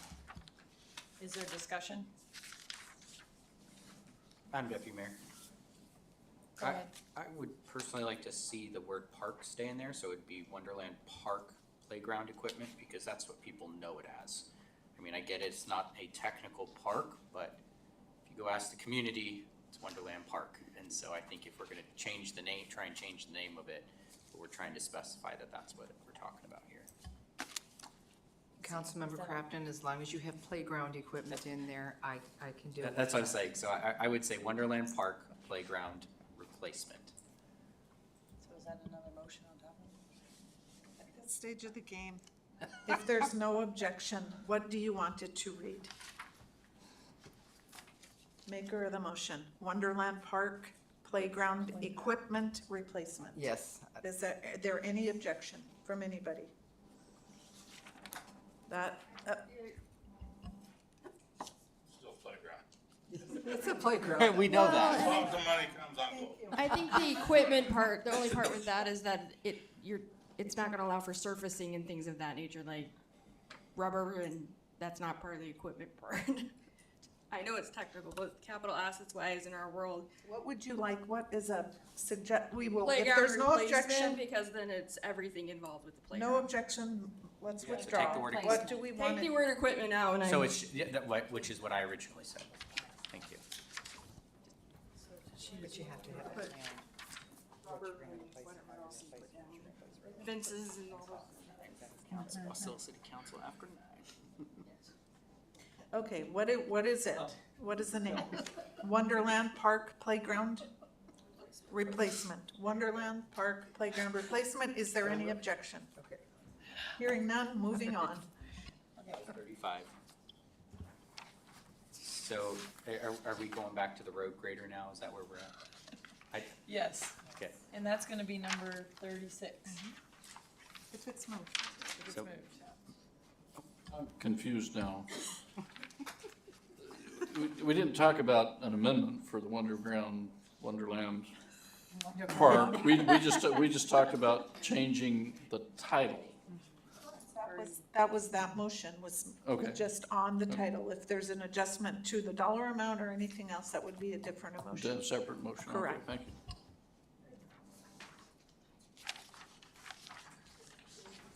Madam Deputy Mayor, Yes. move amendment 36, which would be the road grader with maintenance agreement.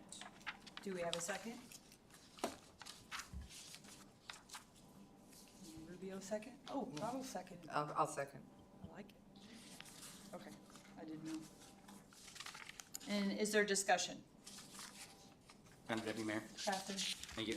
I just think after the conversation here with our roads department, I think we can get by in just another year. Again, we're trying to say, hey, let's trim some fat this year and see what we can talk about next year. I think this is one of those ones. It's not like we don't have the piece of equipment this year. We still have it. It's on backup, if anything, so I think we can wait one more year. Madam Deputy Mayor? Belak, go ahead. I think we should go for it. We have the money in CIP, the prices are only gonna go up. And I think it's justified. I think it should stay in the budget. Any further discussion? Oh, go ahead, Graham. Thanks. Councilmember. So I agree with Councilperson Velock. I also agree with folks saying they're trying to trim the fat, but this is not fat. This is dealing with, once again, critical infrastructure. Do we need it this year? No. Are we gonna get it this year? No, we're not. It's gonna be a year and a half, maybe, on the good side if we get it. And depending on what's happening in other parts of the nation and other parts of the world with people's grant money that they're bringing forward, you know, I mean, we need to get on the list as soon as possible. The money's not gonna go out until we actually get it. So even though, yeah, it's part of the budget this year, the money's still gonna be there earning interest and doing what we need until we actually get the piece of equipment. But I'm gonna agree with roads maintenance here that this is something where we need to get on the list to do that. If we decide otherwise, you know, we can always come back and cancel the order because it's, you know, not even gonna have started production, so we can always come back and deal with that. But I think we need to get on the list, and the way to do that is to approve this amendment. Any further discussion? Can we take a roll call? Roll call vote on the adoption of Amendment 36, which would decrease the $450,000 for the road grader and maintenance agreement. Councilmember Crafton. Yes. Councilmember Velock. No. Councilmember Rubio. Yes. Councilmember Cottle. Yes. Councilmember Graham. No. Councilmember Schmidt. Yes. That motion passes with council members Cottle, Schmidt, Crafton, and Rubio in favor, Graham and Wheelock opposed.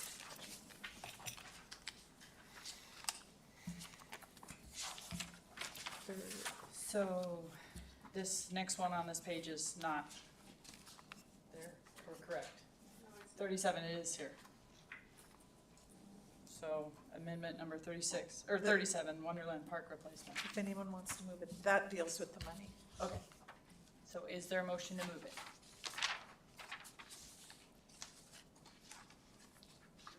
Just so I'm correct, this amendment removes the money for the Wonderland Park equipment, or Wonderland Playground Wonderland equipment. Park Replacement, playground. replacement equipment.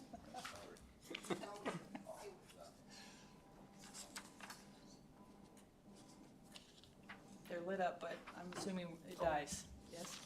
There's no motion. Perfect. Madam Deputy Mayor. Crafton?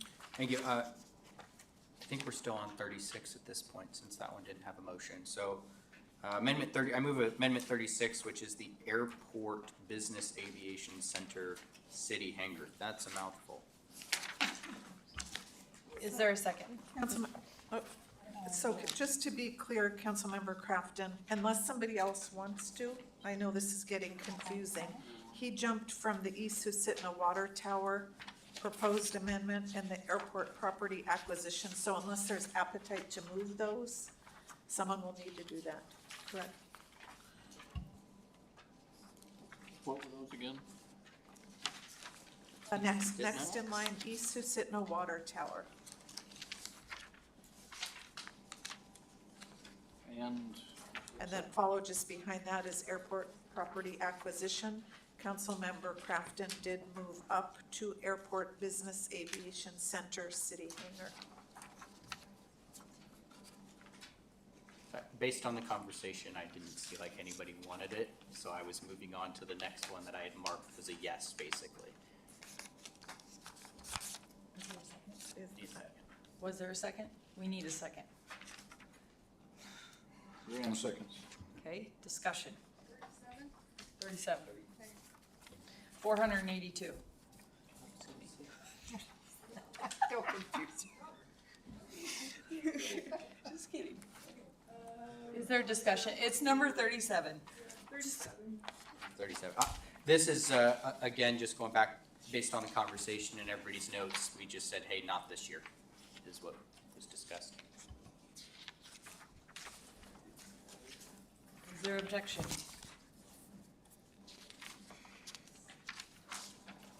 Clerk, we're good? Hearing none, 37 is adopted, which is removing the 50 grand for the Airport Business Aviation Center City Hangar.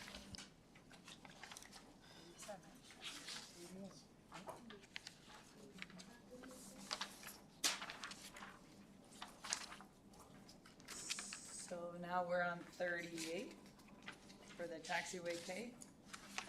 Is there a motion? No motion, it dies. So now technically we're on amendment number 38 for the utility extension to lease lots. Is there a motion? I think it's in there. No motion, it dies. It's not even brought Okay. forward. Yep. Perfect. Okay, so still on number 37. 38, just kidding. Marketing funds for airport expansion. Is there a motion? We moved on. No. It dies. Isn't even It's not even there, not even alive. Never born. Okay. Number 38, the RV dump station. Are we good still? 38? Is there a motion? I'll make a motion. Is there Graham a second? seconds. Perfect. Is there discussion?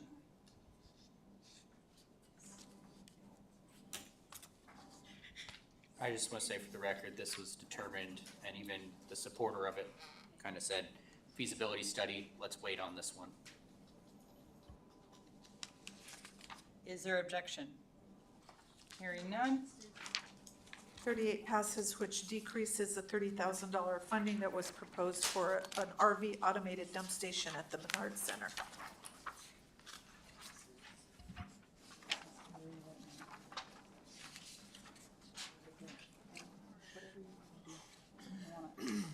Thirty-nine. So number 39 is the turf. Is there a motion? Is 39 the turf or is it the ice surface covering? It's technically changed to the turf. If somebody wants to make Grammatical error. I make a motion.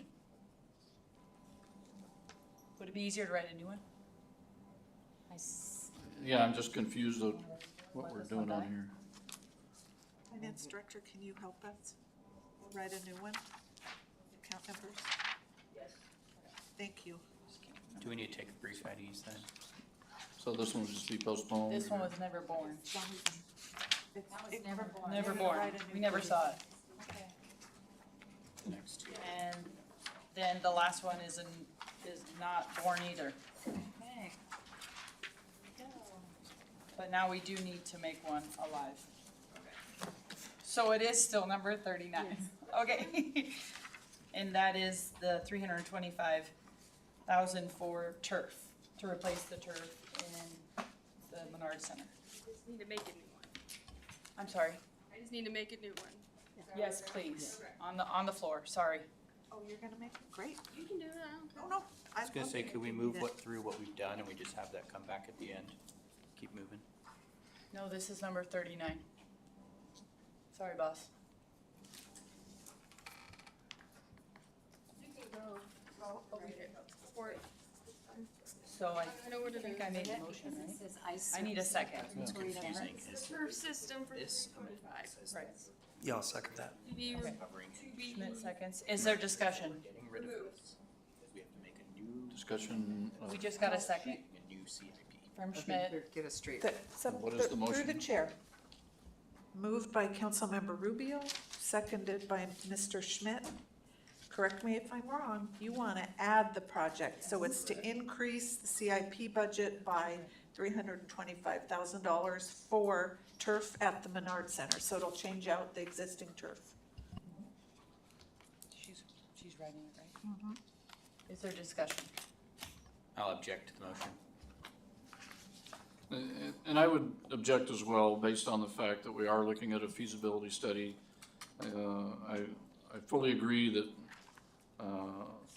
that turf is at or near the end of its useful life, but the discussion about the little rubber beads there, that was part of the program when we bought it. We've been using those rubber beads and replacing them and, putting more in there every year. And yeah, it sucks when you're out there playing soccer and you come back, and your legs, basically look black, or if your kids are out there playing on, turf or tots or tot time or whatever it is, and they come back with that stuff. But I would completely disagree with the assumption or the assertion that was made that, this is gonna cause cancer. We don't have anybody living there. We don't have a camp there where somebody's gonna live there for 20 years. So I think waiting until the feasibility study is complete would be the proper time to take a look at replacing the turf. It's still usable, it's just not ideal.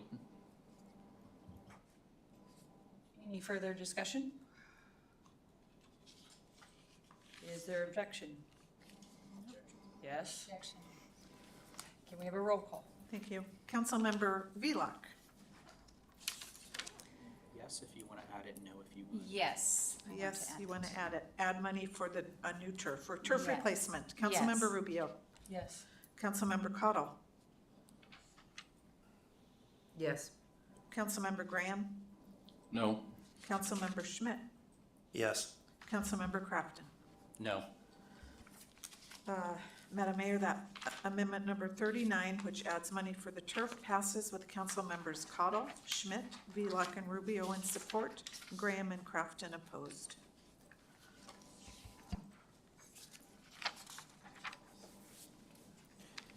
Madam Deputy Mayor. Councilman Crafton? Thank you. I'm on the blue packet now. And this is the one that is the human resources. It's in regards to the removal of one safety coordinator position and related supplies. I move amendment Number 40. Is there a second? I'll second. Is there discussion? If we could hold off a minute until I can find that. I know, but I've got my packets broken up based on amendments that I've made as well, so. Thank you. Is there discussion? Deputy Mayor, I think I stated my view on this. I think the city needs a safety coordinator. Like I said, it's a very in-depth position. I think we can't be doing a good job, and that can lead to safety issues and health issues and all kinds of issues. I think this is a needed position. So I'm going to disagree with Ms. Felak. I think if we're going to add something like this, and Ms. Felak would agree with me, a safety coordinator or a safety officer, whatever you want to call it, is going to completely change the face of the city and the way we do business, whether we're in the police department, whether we're Parks and Recreation, even in finance and HR. You know, I mean, they're going to write things. I mean, this is an Elon Musk kind of position. And if you object to what they say, then they're going to say, well, you know, you're being unsafe, you're putting the city at risk, and so on and so forth. So I don't object to the idea of a safety coordinator, but I want to see it come forward through HR as more than a position name. I want to say this is what the position is going to do, this is the authority they have, and I want to see the department heads agree with that authority. Rather than just being able to walk in and say, hey, I'm the safety guy, you can't do that anymore. Because that happens, you know, way too often in way too many organizations. So I'm not disagreeing that we should be safe. We should certainly be safe in everything that we do, and we should certainly look for best practices when it comes to safety, but I just don't think what was put before us does that. I think what puts before us is a door, the width of which we do not know, so. Is there any further discussion? Can we take a roll call? Thank you, Madam Mayor. Councilmember Rubio. Yes. Councilmember Cottle. Yes. Councilmember Graham. No. You want the position, sir? Vote yes to remove. Yes. Oh, yes, I'm sorry, I don't have the paper in front of me. So I do not want the position. Okay. Do you Whatever vote that is. So. Councilmember Yes. Schmidt. Yes. Yes means you don't want. Councilmember Crafton. Yes. Councilmember Velak. No. No, okay, yes. Madam Deputy Mayor, the motion to adopt amendment number 40, which removes the requested 40, is that correct? 40? That was 40. Amendment 40, yep.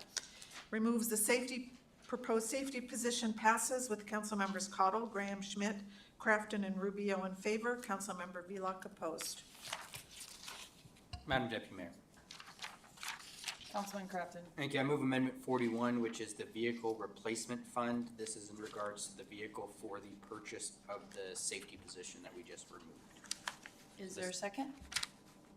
I'll second that. Is there discussion? Just to clarify to the council, this basically says we're not going to spend $40,000 there was an addition of a CIP. This is taking that CIP away, saying we're not purchasing a vehicle, partly because that position is no longer going to exist. And for our finance director, is this going to affect the vehicle replacement fund at all? No, thank you. It was actually a part of the general fund transfer into the vehicle fund. Any further discussion? Any objection?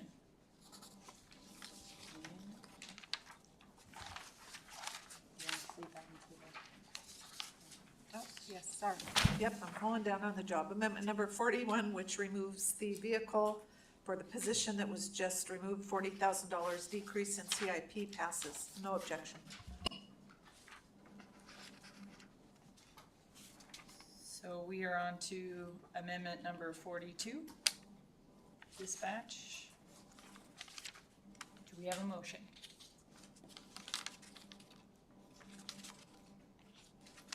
So it dies, never born, sorry.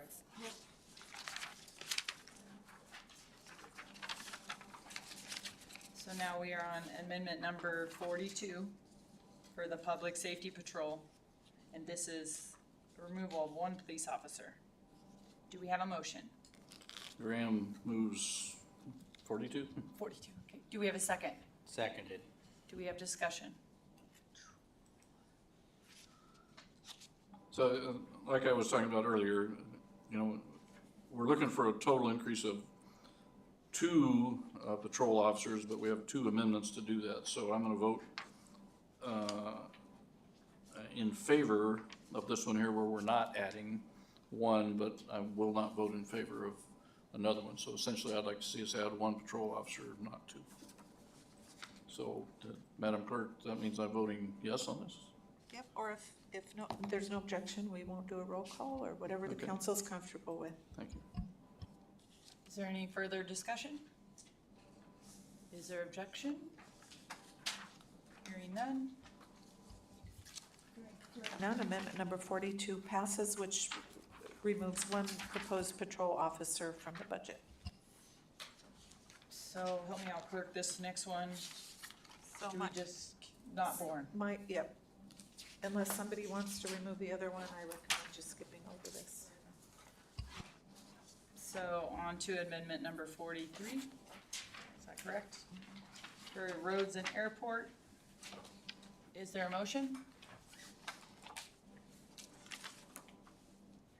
Hearing none, it dies, never born.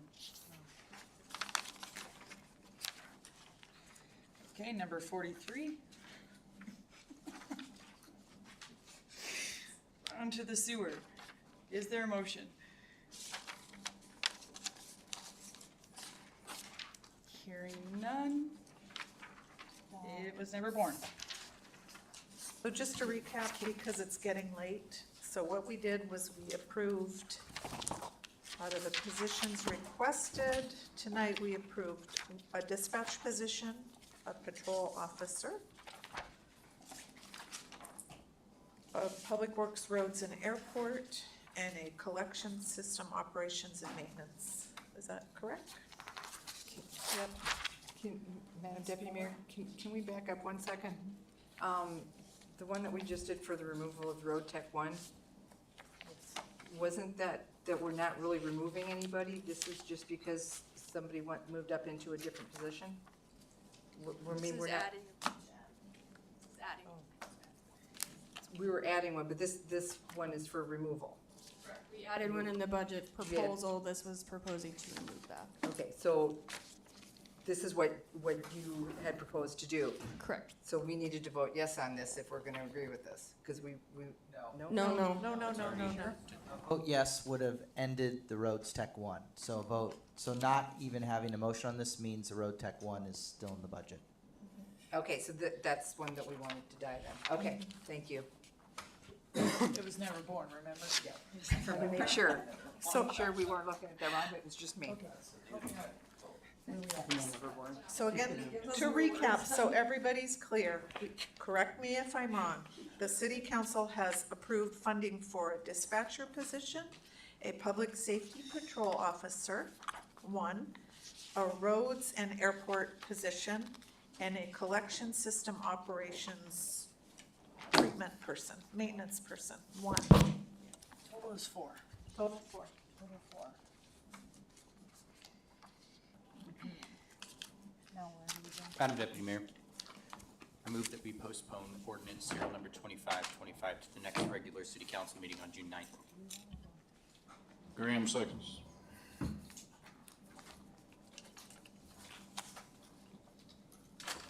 Is there discussion?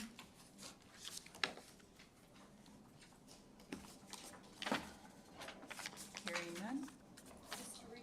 So to recap, recap, just you're postponing it to the 9th. On the 9th, Councilmember Crafton will not be in attendance, nor will Madam Mayor.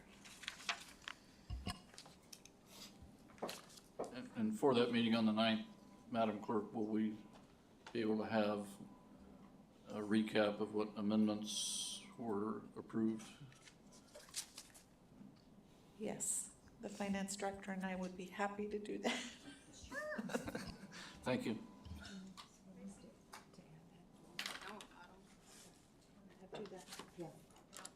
So there is a motion to postpone pending. However, if there's no objection and the maker does belong to the body, but if there's no objection, you can withdraw it. I think Councilmember Cottle would like to bring forward one more amendment on the Menard paving. Withdraw. Or you can take that on the 9th. Well, wait, didn't we have, or need a little bit more information on that one before we move forward with it, or no? Did we have everything we wanted? Your call. I brought it up to add it to the CIP for that, to pave that parking lot. But We do you didn't- want to withdraw your motion? To postpone, that's the motion on the floor. Since it's been talked about, yeah, I'll withdraw my motion. You will do- to Okay, postpone. any objection? None, okay. Go, Ms. Okay, Campbell. so I move to officially add, so we can vote on adding the Menard Center parking lot final phase.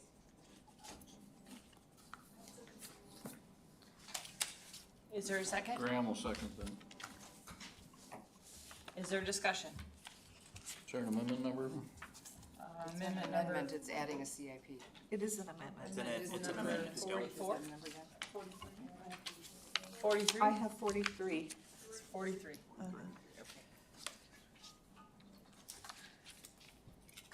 Is there discussion?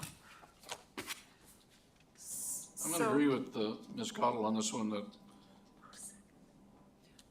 you know, we have the funds there. If we do a feasibility study and it determines that we're gonna add on to the Menard Center, that's probably not gonna happen for 4 or 5 years. You know, and anybody that's been to the Menard Center, which we all have been many, many times, knows that if it's a busy event, you can easily get blocked into that parking lot because there's no striping, there's no, even when we have, you know, the ROTC or whoever out there directing traffic, it's at best, on its best day, it's a bad day for anybody that parks over there. So I'm in favor of this amendment. Go ahead. Just for the record, so what this amendment does is it's a parking lot, final phase. It's a new project, count number 340-4539-453-4534, construction category, Department Sports Center. It adds $1 million to complete. There's a narrative here, so I don't know, do you want that read into the record, or is everybody good? So, is there an objection? Cassie? One part about this is I will need, as part of the motion, that we will need to do a transfer from the general fund from that committed CIP projects in order to fund this, because they do not have enough in their fund balance to pay for it currently. That's what I said. And So we don't need to and include- finance will bring that forward at a separate meeting, a future meeting, or do we need to do it at this meeting? Well, you need to just amend it to say that if you're gonna add this, we're gonna do it as a Transfer. as a funding source of general fund balance transfer as part of the of the original ordinance, I guess is the best way. So I have a question then. I added the CIP for the water fund. Why didn't we do it then? Because you've taken enough out of it to already offset what we're gonna transfer in, and they have enough in their fund balance to have it. The Menard does not. Gotcha, okay. Would you like me to reread the motion, Madam Mayor? Yes. So if there's no objection, what this does is it adds $1 million for Menard paving with the funding source of the general fund with the fund transfer to the Menard Center Fund? Is that what it's called? Menard Center CIP fund. Menard Center CIP. And so what that will do is that will change when our finance director reads the final numbers into the budget, that will show into the budget ordinance. You'll see that there. So is there an objection? Hearing none. We're good. Now where are we at? Retakes to Madam Deputy Mayor, I make my motion to postpone to the next regular city council meeting, ordinance serial number 2525, which is June 9th. Graham seconds. Now, Is there discussion? Hearing none. I know. I'm gonna close with that. I bet the minutes are fun on this one. So the motion to postpone passes. Now we're out. There's no new business, so we'll move directly to audience comments. We're still all awake, come on, anyone? No?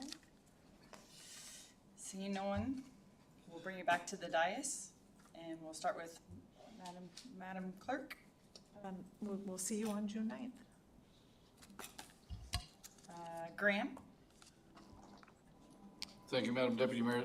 Thanks, everybody, for being here. I realize, 99% of the people here are staff, but we don't usually see the staff here, so we get kind of a really brief staff summary as opposed to being able to go in depth. So Jesse, to you and your crew, and Eric, to you and your crew, thank you very much for providing the staff support. Thank you for being here, MATCOM, to better explain things. Like I say, it's tough to make decisions about adding a person on a two-sentence paragraph when we're trying to decide the future of the city. So thank you for being here. Sorry for keeping you late, but thanks for being here. It's always a pleasure. Thank you. Councilman Dulac? Thank you, Madam Deputy Mayor. Good discussions tonight. I think we're going to pass a good budget. Thanks to the staff, administration for all your hard work again, and to the council. Thank you. Councilmember Cottle? Thank you, Madam Deputy Mayor. Thank you, everybody. We got through quite a bit tonight. We're on the home stretch, so I look forward to hopefully wrapping this up soon. And it's nice to see some staff faces that we don't usually see here from the dais. So it's good to have lots of involvement. Thank you, everybody.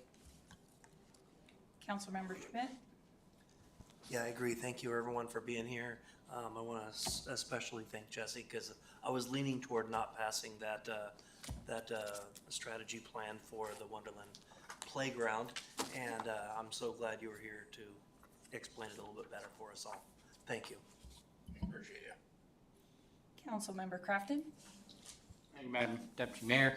I just wanted to clarify, are we going to schedule another special meeting, or is the plan to take up, because it sounded like we were talking about doing another special meeting sometime the 16th or later to finish the budget? That was before we passed. Or are we going to finish it up on the 9th then? If there's desire, I need a motion to direct me to schedule a special meeting.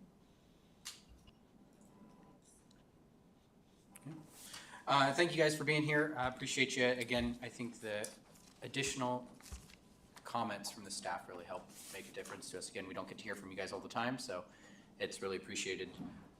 My only thing would be, I'd really appreciate a reconsideration on the vote around the turf, because again, if we're gonna be spending the money to do a feasibility study and then we go buy a $300,000 turf, and then, looks like the public wants us to expand the turf, that's gonna be really awkward. So I think it's something that, I'm on the losing side here. It has to be somebody on the winning side that reconsiders it, but I don't think we should be buying a turf when we are going to be doing the feasibility study. If there's that chance that the public wants a larger turf, why would we spend $300,000 right now on it?